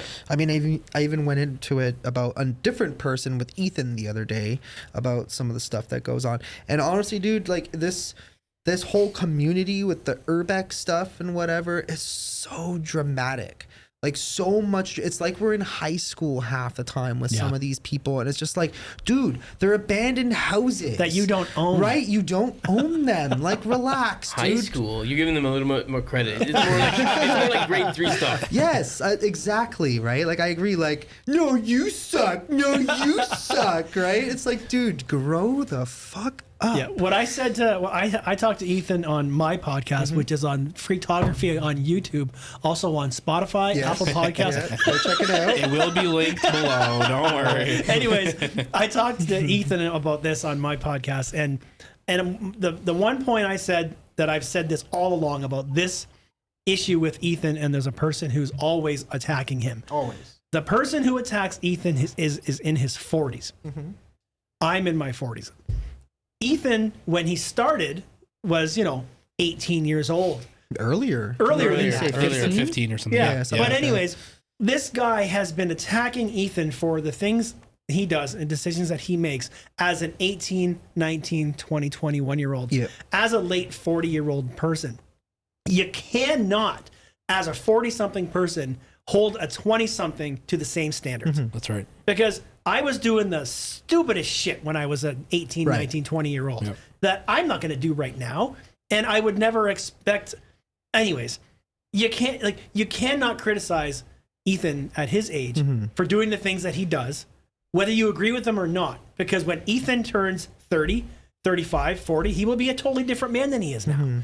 And And either way, I mean, Ethan's a gentleman. He's He a is. gentleman and a scholar. He's like Yeah. one of the most genuine, down to earth people. Like one of the most realist people, because he's kind of like me and just doesn't really give a shit. Yeah. Kind of like you as well. And I think that's why we all kind of get along. I think 'cause so. I think for the most part, none of us really give a shit, right? You want to say something bad about us? I don't care, man. You can write 100 bad comments on YouTube about me. I don't care because I don't have the time for it anymore. Yeah. I'm And- so busy doing things. I think we all are. Everybody here's got, things going on. We got families. yeah, right? like Random Ryder and I used to get deep into the bullshit. And, we tried warning people about other people, and we tried attacking other people for being the way that they're being. Basically, we were trying to stand up Yeah. for other people by attacking this person or these other people. It made life a living hell. It made more drama than it needed to be. And then, it caused a drama between he and I, all of this, And anyways, now we've moved all past it, and none of us are talking about it anymore except for something like right now. Yeah. But that one person still seems to be continuing. Now, he hasn't said anything about Ethan in a while, so let's hope maybe he's fucked off about it. Yeah, I think after episode 2, he probably will most likely say something. Because, I mean, Interesting. honestly, I've been wanting to kind of like say some of this stuff for a while and just kind of kept quiet about it because I've been so busy. It's just Yeah. like, how do I put this together and like say it? It's like, honestly, I don't really care. But then the way Ethan, like for me, the guy fucked off and left me alone. But the way he attacks Ethan, and it's despicable because it's like, dude, how do you have the time to focus on someone that much? It's like, dude, you are literally like, Ethan is living in this dude's head rent free. Yeah. Right? Yeah. Like it's just everything in this dude's brain about Ethan. Like it's first of all, it's weird. Very. It's very Yeah. weird to say the least, right?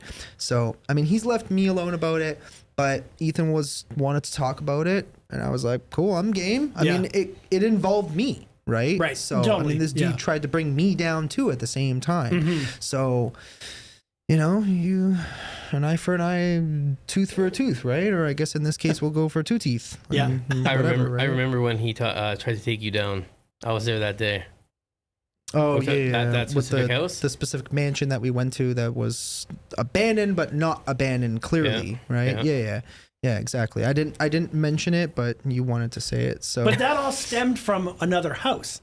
You had taken he gave you a house in Muskoka or in Gravenhurst area. The And- cottage or whatever, Yes. right? And you, Yeah. instead of going alone, Mhm. I remember you went with a couple of other guys, Mhm. and that rubbed him the wrong way. Yeah. And then this mansion came up. And it was almost as if him getting back at you Yeah. for not going alone. It's all so stupid. What are That's you exactly talking what about? it was. It's so stupid. It was like high school. That's why I'm like, what's wrong with this dude? Like, Yeah. this dude clearly has nothing better to do than talk about either us or mainly Ethan for some reason. It's very weird because Ethan's so young. I know. And I think that's the kind of like the weirdest thing for me, that you have this like 40-plus-year-old man who's literally picking on a young adult, like almost like borderline teenager. Like Yeah. that's just weird. And there's this to whole me. thing of like Ethan stole binoculars. Who fucking cares? Yeah, exactly. Like if Ethan wanted to steal binoculars from an abandoned house, whatever. Like I don't. Yeah. I probably shouldn't have. But And if he okay. did, he did. If he didn't, he didn't. I don't Right? give a shit. Yeah. But who fucking cares? I don't know. I don't know. I kind of feel like I think we need to invite him onto this podcast so he can defend himself. Everyone's just like, no, absolutely not. No. We will never disclose the information of this podcast to. Yeah. The podcast will be canceled if you bring him in. I'm just saying, everyone. I've never had any bad issues with the guy. I can't say anything bad, but I'm not going to say anything good about him either because you guys will all chop my heads off. What do you mean? The cops did call your phone, right? Yes, Okay. but that trap was set for you. He didn't know I was going to be there that day. But it doesn't matter. He knew you were there anyways. No, he didn't.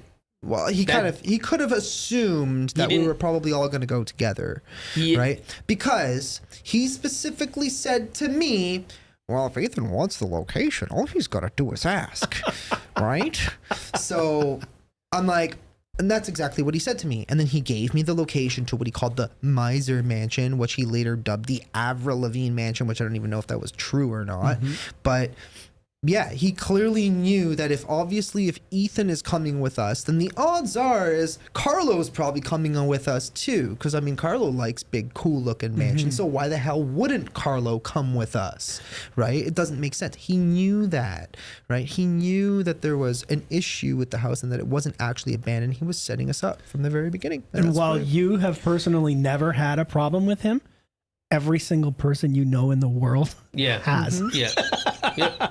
I get it. That's why, I hear the stories, but you know what I mean? For me, for the drama, Yeah. it goes in one ear, out the other most of the time because I don't want to deal with it because I dealt with a lot of drama myself and I try to kibosh it right off the bat. yeah, Done. of course. Because that's not what this is about. This community is not about like fighting and stuff. It's about helping each other. Each of us grow. Like, you know what I mean? If I can help you grow, you help me grow, you help him grow. You can help me grow.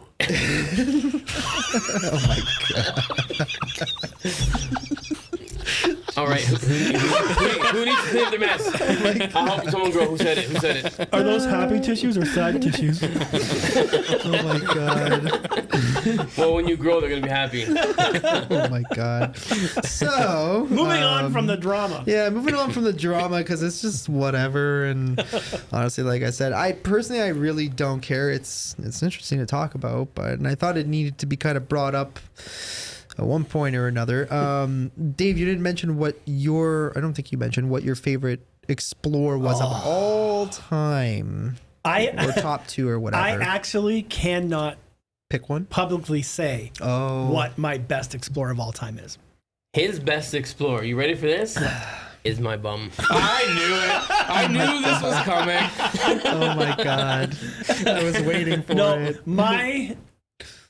my number one Explorer I've been to 2 times, but I can't say it out loud. Damn it. I can't. Well, you got to I'll tell you guys offline. I'm interested. Is it the one where me and you went to?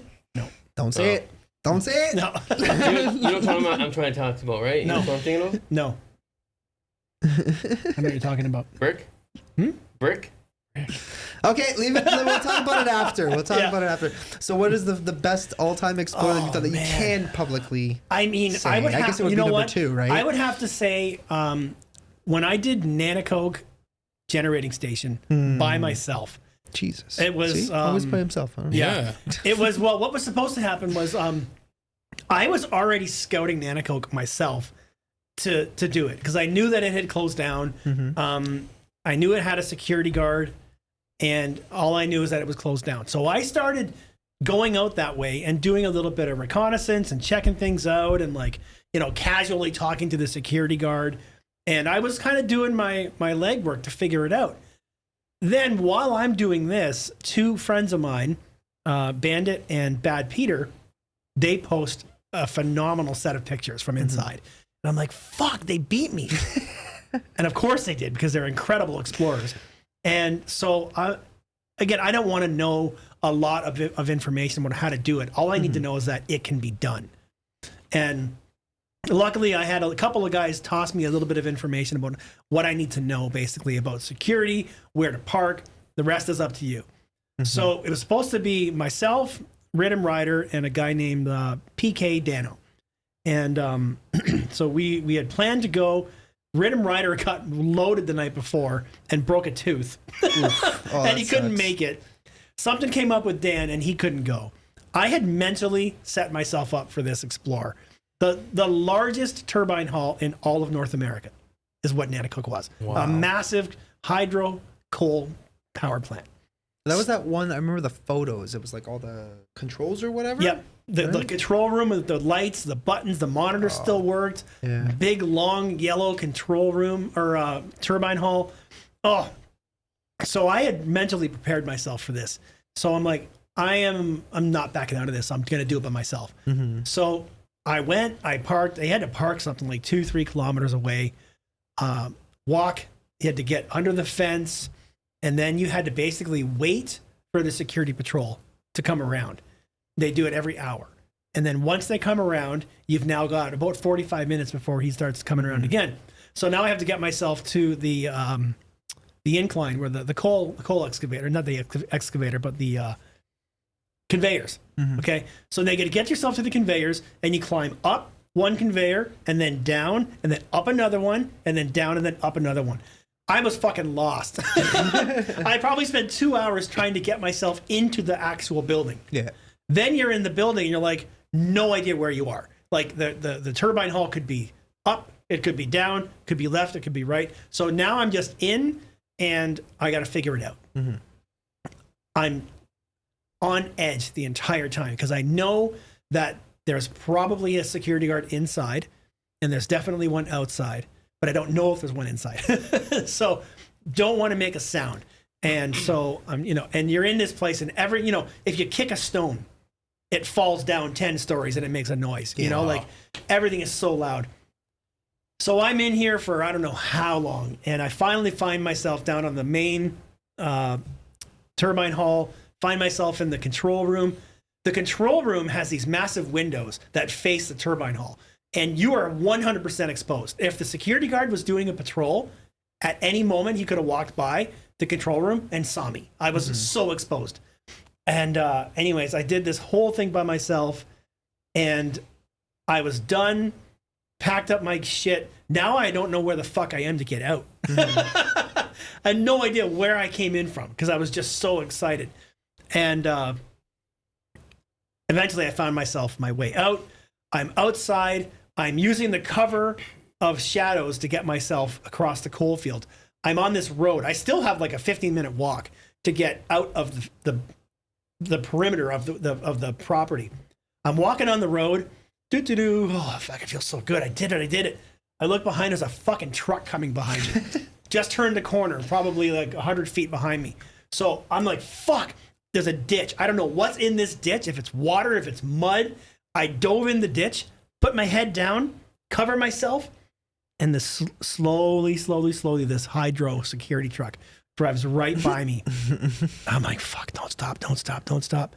He keeps driving, then he hits his brakes and stops. Fuck, my heart is pounding. And then he keeps going. So now I'm like, I don't know if he's going to go up this road and turn around. I have no idea what his route is. So I just haul ass. I have no water. I've been going for like 4 hours with no water, nothing to eat. I'm starving. I'm parched. I'm dehydrated. I'm running up a hill, down a hill. That's that military training. Yeah, exactly. For real, right? Fuck, I finally got out and I got in and out undetected. Probably the stupidest and craziest thing I've ever done. Wow, very impressive. Besides the place Crazy. I can't tell you guys about. Of course. Actually, now that you mentioned that story, I know exactly what place you're talking about. Carlo, we're discussing it after. I'm just saying, I know now. I know now which We're one gonna it is. discuss that think one you do. off the I do air, know. right? Okay, we'll talk off the air. You tell me, and I'll tell you if you're right. I guarantee it. All right. Oh my god, yeah. So, was it recent that you went back to Detroit? Yes. Yeah, You I went go to see Detroit- Curvy again. Yeah, I go to Detroit every year. Yeah. And one year I went to Gary, Indiana instead. During COVID, I didn't get to go, obviously, but I went to Detroit last year for a few hours. Luckily, see, my daughter lives like in Chatham. Oh, okay. So Chatham is like right, not far at all from Detroit. So if I go visit her for a few hours, then I'll just skip over the border to Detroit. Yeah. So I did a funeral home, I did Curvy, I did a huge church. It's like knock off 3-4 locations and then come home. Yeah, I mean, there's always tons of stuff to do over there. I remember I only did it once. We did quite a few locations. There was the main area that we were doing. I think it was called High Park, Yeah, something like that. okay. Where there's the college. So there's that one corner where there's the abandoned apartment building. On the other side, there's an abandoned hospital. There's the abandoned college. It's Okay. literally all in one street corner. And yeah, that place was very interesting. What do you think of Detroit's? It's definitely improving since everything kind of went to poop. Certain areas are not the best, but Yeah, they've done a pretty good job at tearing down a lot of the old buildings, but there's still so much there. Yeah. It's still a dump. yeah, it's. Yeah. I think some of those places are going to be there forever. Have you been to Detroit, Carlo? No, Never. never. Never. You definitely got to go. I At least want to. once. I want to. Yeah. What the hell's stopping you? What the hell? Everyone tells me not to go to Detroit. Why? Everyone says. Everyone that I've known that's driven through Detroit, the cops wait on the highway and they say, "Don't stop in these areas. Drive by quick." Okay, that might have been like maybe 25, 30 years ago. Not No, this is anymore. about 6 years ago. I don't know. I mean, I've had no problems. I've gone alone. Yeah. I've gone with groups. You got nighttime or no? No. I mean, do you go to nighttime here? Yeah, Yeah. I mean, sometimes, but like, I wouldn't go. you I wouldn't wouldn't go go there hang out nighttime. in Jane and Finch at nighttime over here, right? No, definitely not. No, exactly. So, I don't know. I mean, just be careful where the hell you end up, right? Yeah. But yeah, apart from that, what else is next for you guys? Like, what are your focuses? I know you're focusing on cars and trying to revamp, doing a lot more on YouTube. Is that what your plan is? Yeah, Yeah. I'm still taking my time, kind of getting back into the groove because none of my car stuff is out. None of my Yeah. vlogs I've done are out. But I'm gonna be doing less abandon and working on the vlogs, food stuff, car, like all that stuff. Yeah. I want to expand my channel a lot more, and I have enough abandoned videos right now where I can sit down and do nothing for abandon for the next 2 years. Nice. That's how many videos I I have. wish. Wow.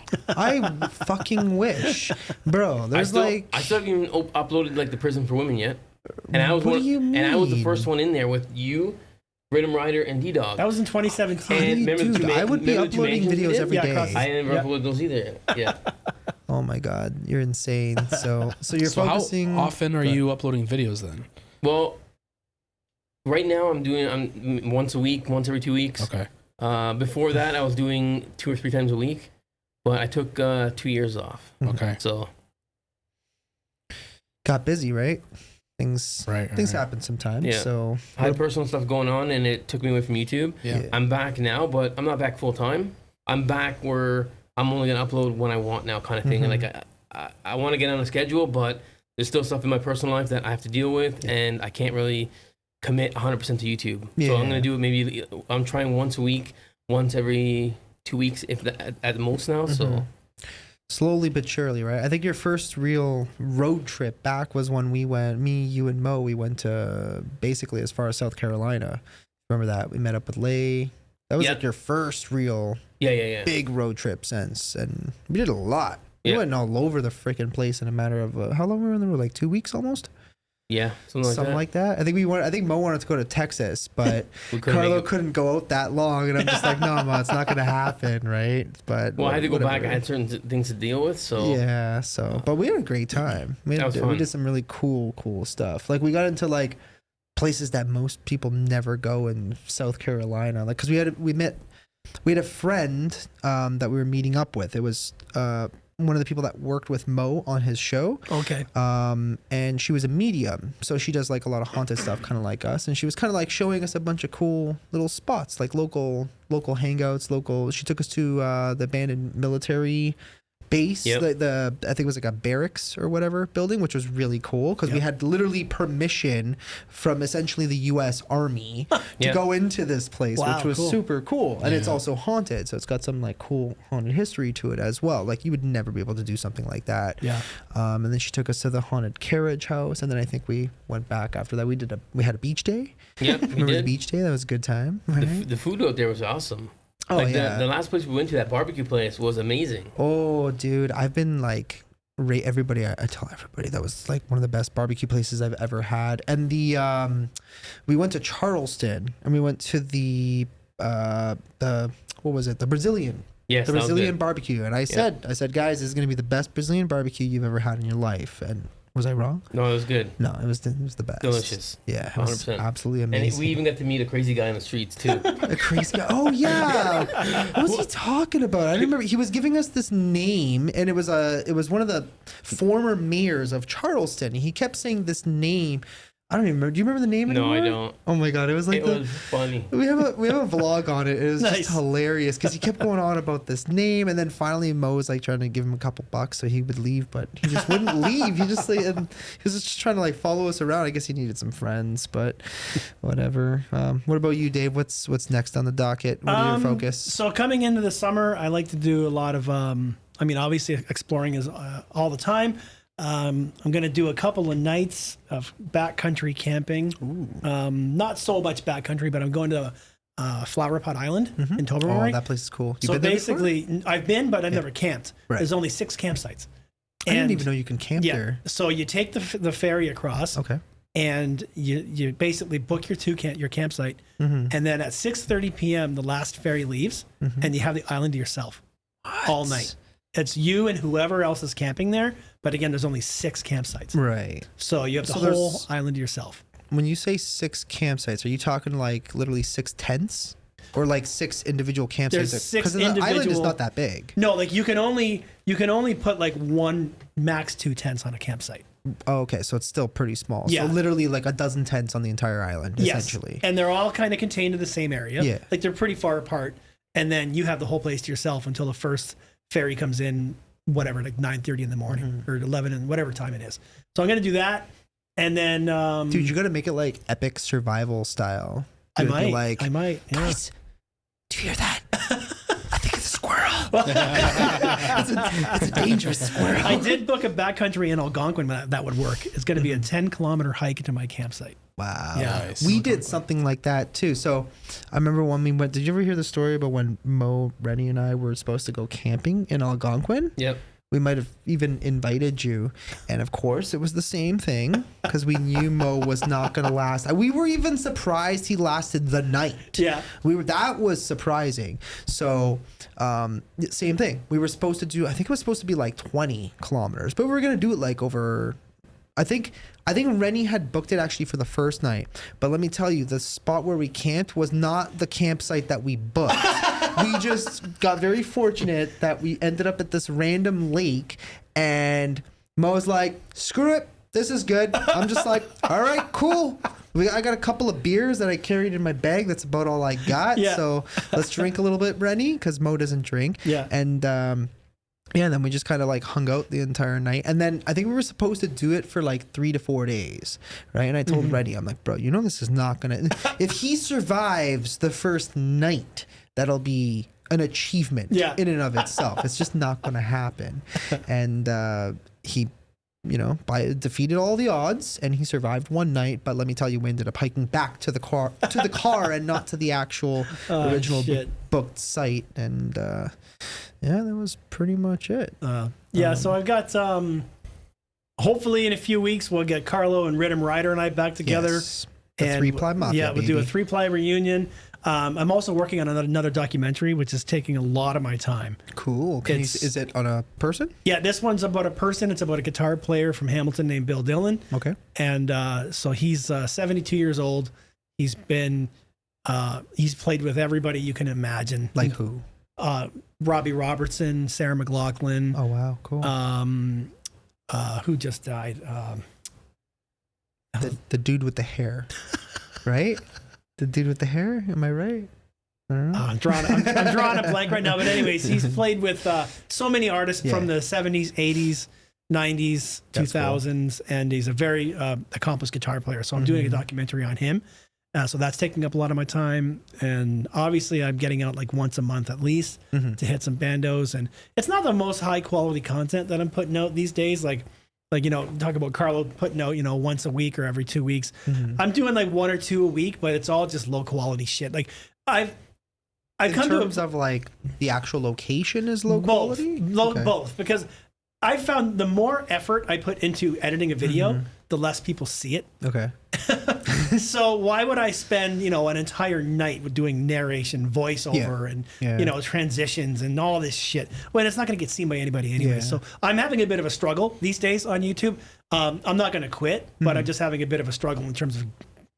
It's like I got to get over this hump. Yeah, you know? YouTube's kind of weird like that. I've experienced that too, where you have these weird, like, I don't know, you expect something to do really well, and then it just didn't quite take off the way you expected it to. And it's like same thing like you're saying, where you put all this effort into this video and building all that. And what he's talking about is like when you build a documentary section of a video and you add all the narration and you're going through all the B-roll and the photos and that stuff takes longer than filming the actual video itself. And like when most people don't realize that. Ethan uses a generic thumbnail. He doesn't use tags.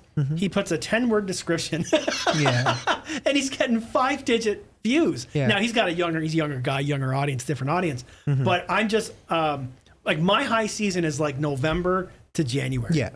And then after January, when it goes into February, March, I'm currently in my lowest of the low season. You mean like your views slow down, right? Yeah. And like a video that would potentially get, really good views in December is only getting like minimal views right now. So I'm putting very little effort into it. Yeah. So well, I mean, during November, December are typically the two highest CPM months. So typically what's happening is YouTube is pushing videos more, that like recommending them more to newer people or even to your audience. I don't know. There's this weird thing. I get complaints all the time where people who originally turned on notifications on YouTube and they're just not getting them. Right. Either maybe they're subscribed to so many people that they're not seeing them. That happens to me sometimes too. I'm like, oh, I didn't get this person's notification. Like this person always goes live at 8 p.m. every Monday to Friday. How come I didn't see the notification? Then you just realize that you have so many subscriptions that you just didn't see it. But then there are the odd occasion where people are just not getting the notifications or the recommendations altogether, which is just annoying. Like I never get notifications for Carlo's video because I'm not subscribed to his notifications. Okay. Wow. Shots fired. Give him the throw at him. Oh my God, that was brutal. No, my viewers don't get my notifications because I took such a long period of time off. Right. Oh, okay. Yeah. When I did come back for the first, I think 3 months when I first started posting again, it took about 3 months for them to be like, oh my God, when did you come back?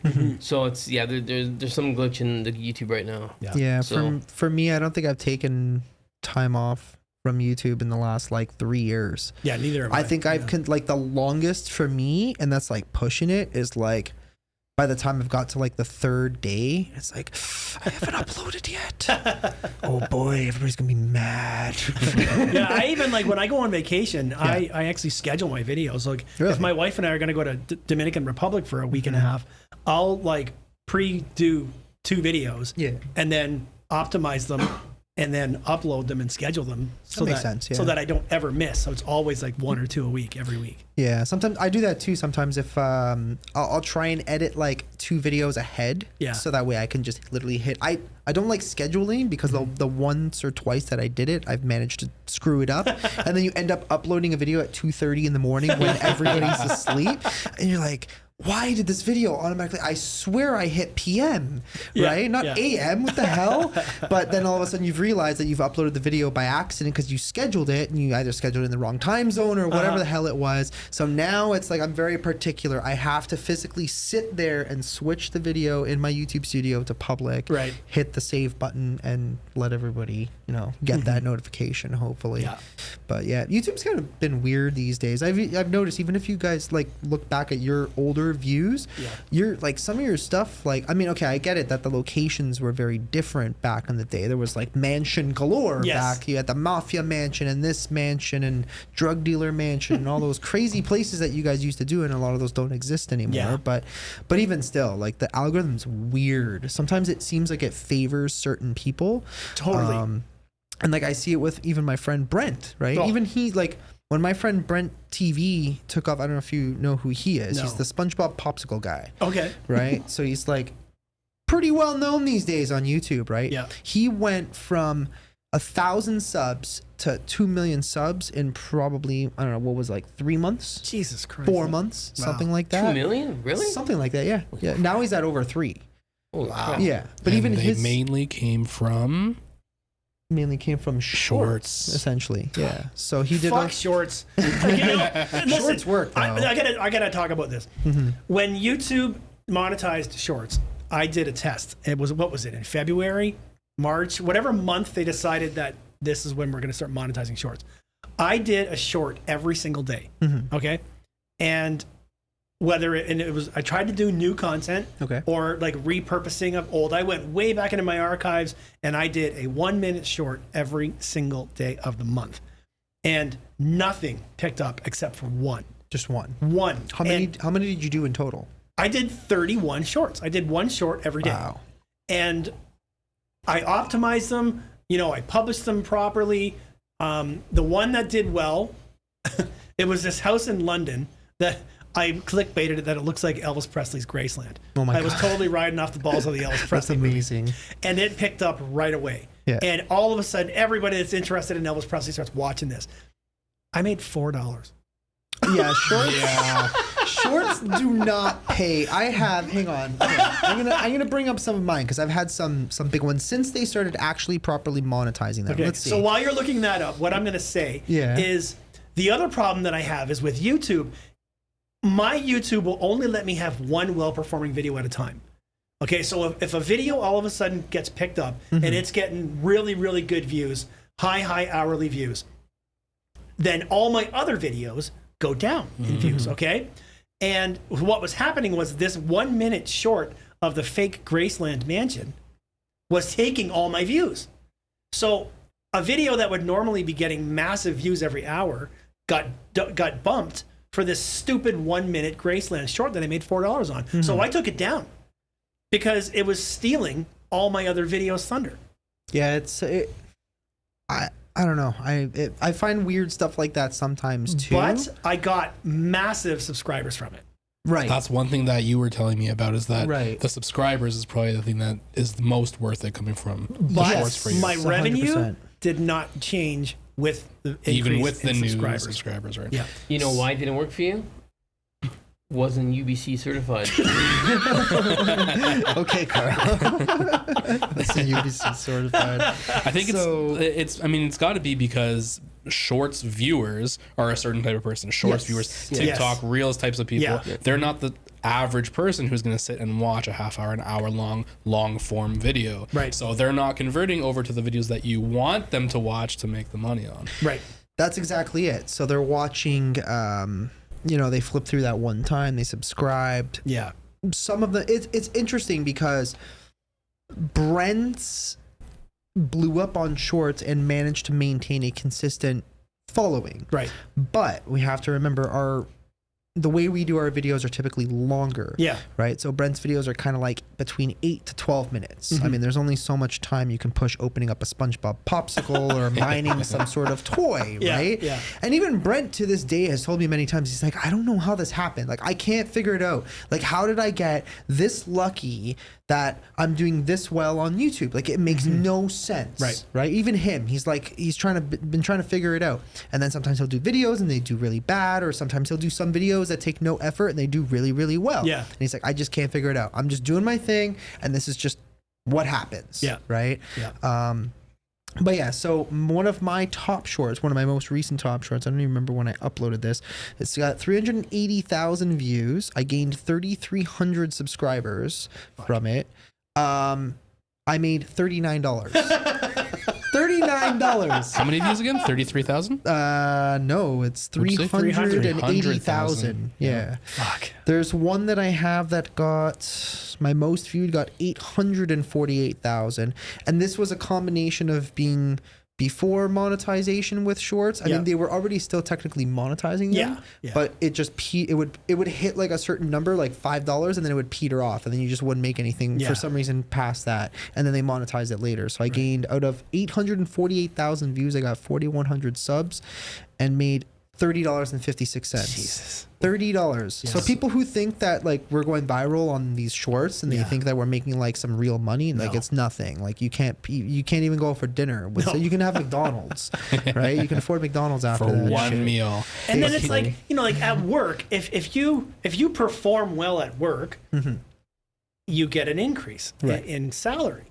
It should work the same way with YouTube. If you pick up 10,000 subscribers, there should be a bump in revenue. Yeah. But, you know, all the subscribers I got from that stupid Elvis Presley Graceland thing, and I got nothing from it. Yeah.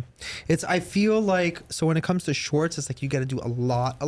Yeah. So you got to gain like 100,000 subs in order to like pull, you know, 1,000, 2,000, 3,000, or 10,000 extra views on the main channel videos for that, because the content is completely different, right? Like if you're going from showing somebody a clip for 45 seconds and then you want to show them a clip for 45 minutes, it's two completely different things, right? So, and some people's attention spans are short and they don't want to sit there and watch a very long. Did you just What point did you to just Carlo?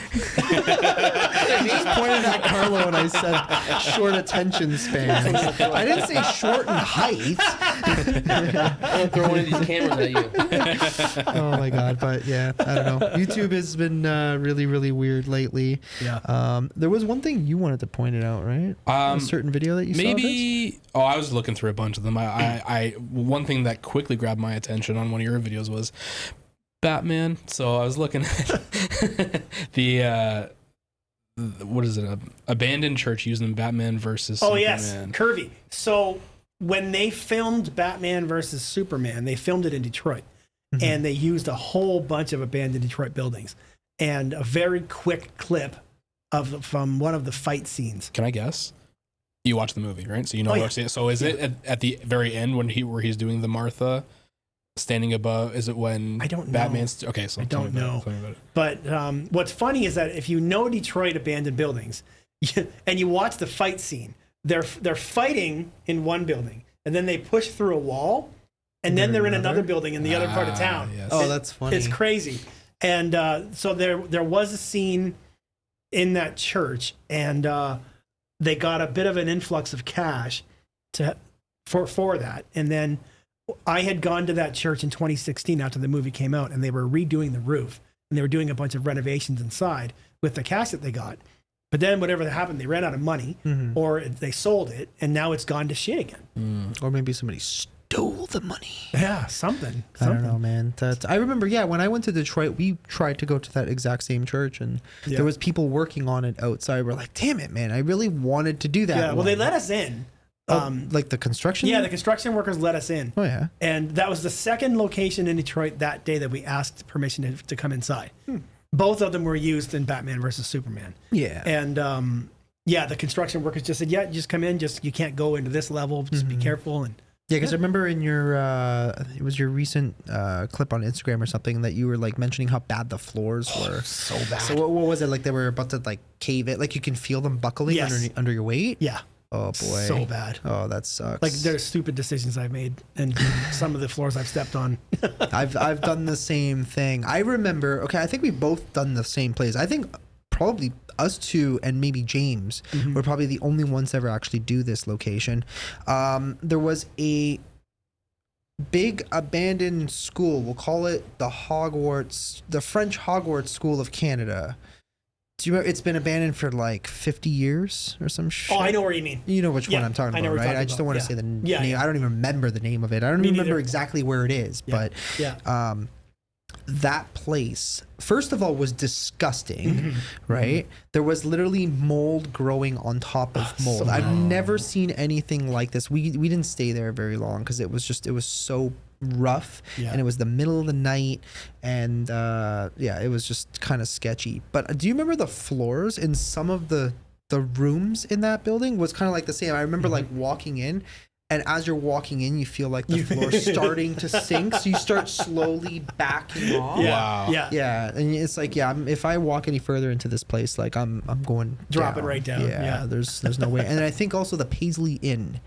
Yeah. Did you ever go to man, that place? So bad. Yeah. Right? That place was rough. It was the same thing. Anywhere you walk, because there was so much water dripping from the roof, Yeah. and all the floors were all made of wood. The higher you got, the worse. Right. Yeah. There was in some areas in the second floor there was no floor. Yeah. But I remember my friend like going up. I'm like, bro, do not stand on that floor because you will go from floor 2 to floor That was- 1, and then probably to floor 0 after that, So and then probably dangerous. floor casket after that one. Right? Like you're not gonna. This is not a good idea. But Yeah. that place was rough.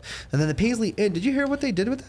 Or what they're planning on doing with Well, it? they demolished it. It's They gone. demolished it. Yeah. They're actually about to build I don't know if it's like a hotel or something that looks exactly the same. It's so good. It's actually kind of cool. I saw That like is the cool. 3D images of. I'll show you guys afterwards. pretty but, cool. my friend sent it to me. I'm like, what the hell? That's super cool. But yeah, anything else? I want to ask, going back to the topic of YouTube. So you guys have experience. You've been on for a few years. You both, I was looking at your channels. You both have videos that have done. You have quite a few videos that have done close to 1 million views, over 1 million views. You both have done over. Now, talking about there's ups and downs, and who knows what's going on with the YouTube algorithm and that. Is there any maybe advice that you might have, like someone starting out? Even I was going to say somebody like me, because I've been off of YouTube for a couple of years and I want to start again. So do you have any advice for one thing that we asked Ethan in the last episode? I asked him the same question. He said, just keep going. Keep going, be consistent, and do it. So I don't know if you guys have any different experience. You might want to say something new. Well, Carlo, you, got something for you that? have to be consistent to be relevant on YouTube and just Posting consistently. yeah. Posting and being active on your social media, Yeah. or else people will forget about you. And don't be saying stuff like "What is up, guys?" Because that's so. I don't know, man. I love that kind of stuff. I'm the type of person I can't take myself seriously, and I see where Dave's coming from. Yeah, It's just like, yeah. dude, to me everything's a joke. Like I don't care, right? Yeah. Like make fun of me if you want, but what is up, guys? This is Freaktography here with a big bad old abandoned adventure. I feel like the viewers will notice that you're having fun with it too. Yeah, exactly. Right? And they'll enjoy that too. Well, the I other thing is that, like, something like this stupid tagline, and if people that don't like it, well, they're going to comment that they don't like it. That's a comment, right?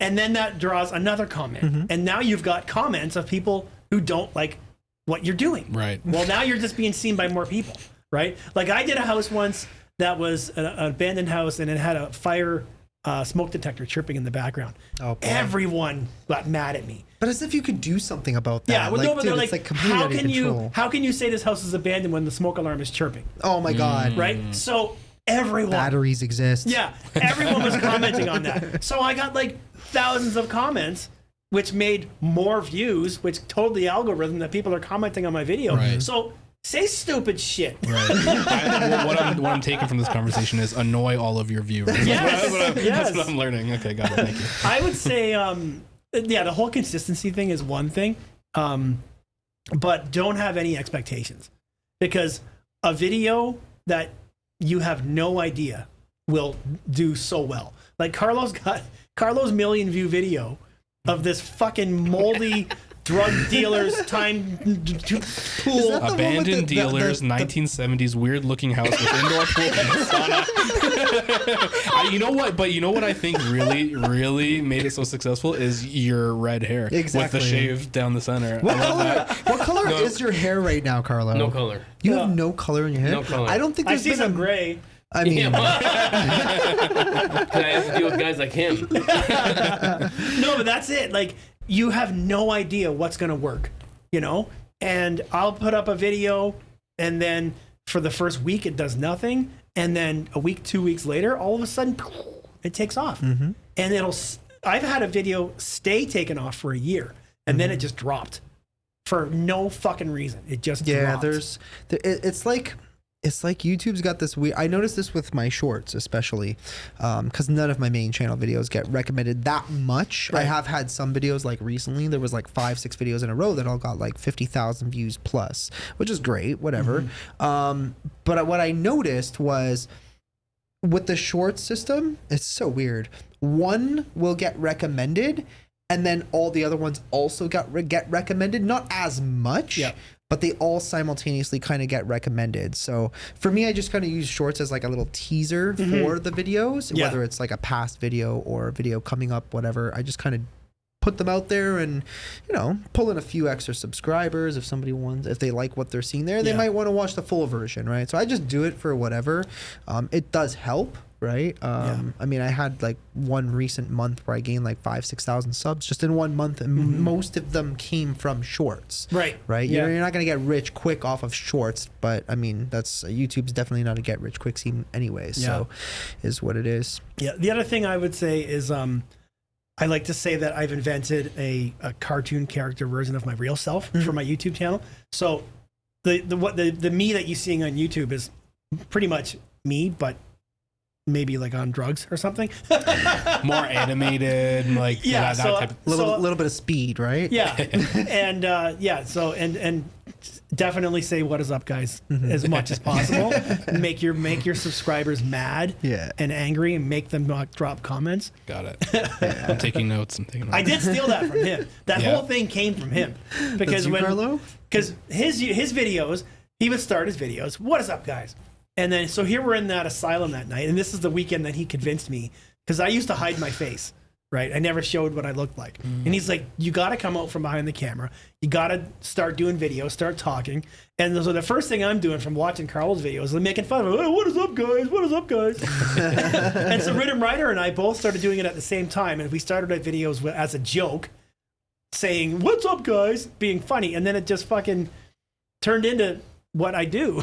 I don't want to be known for that, and I don't want to sound like I'm swagger jacking other people, because I didn't invent it. Yeah, it's just become my thing. It's like one of those words that just kind of becomes a habit. That you just start saying the word and you just it just sticks. Oh, right? You said that in many of your videos as well. What is up, guys? Oh yeah, yep. Yeah. Well, I mean, for me, it's mostly just like the beginning. I'm just be like, "What's up, guys? Welcome back to whatever." Right? Think about like when somebody invents a new word. Okay, so the word bando. Everybody hated the word bando when it first came out. Everybody hated it. And so then you'll start saying it sarcastically, right? And then it becomes a part of your vocabulary. Right. Right. There's lots of words and like that. And now everyone says it. Bro? Yeah, there's lots of words like that, yeah. And so that's like with the what is up, guys things. I started doing it sarcastically, and now I can't not do it. Yeah. It's just like, yo, that's arms, bro. What does it even mean? I don't think that one lasted very long for good reason. It definitely did. That was like some weird Toronto slang. Like, yo, that's arms, bro. Cheese, bro. I'm cheesed. Still. That's the haunted sound that you hear in a Toronto abandoned mansion.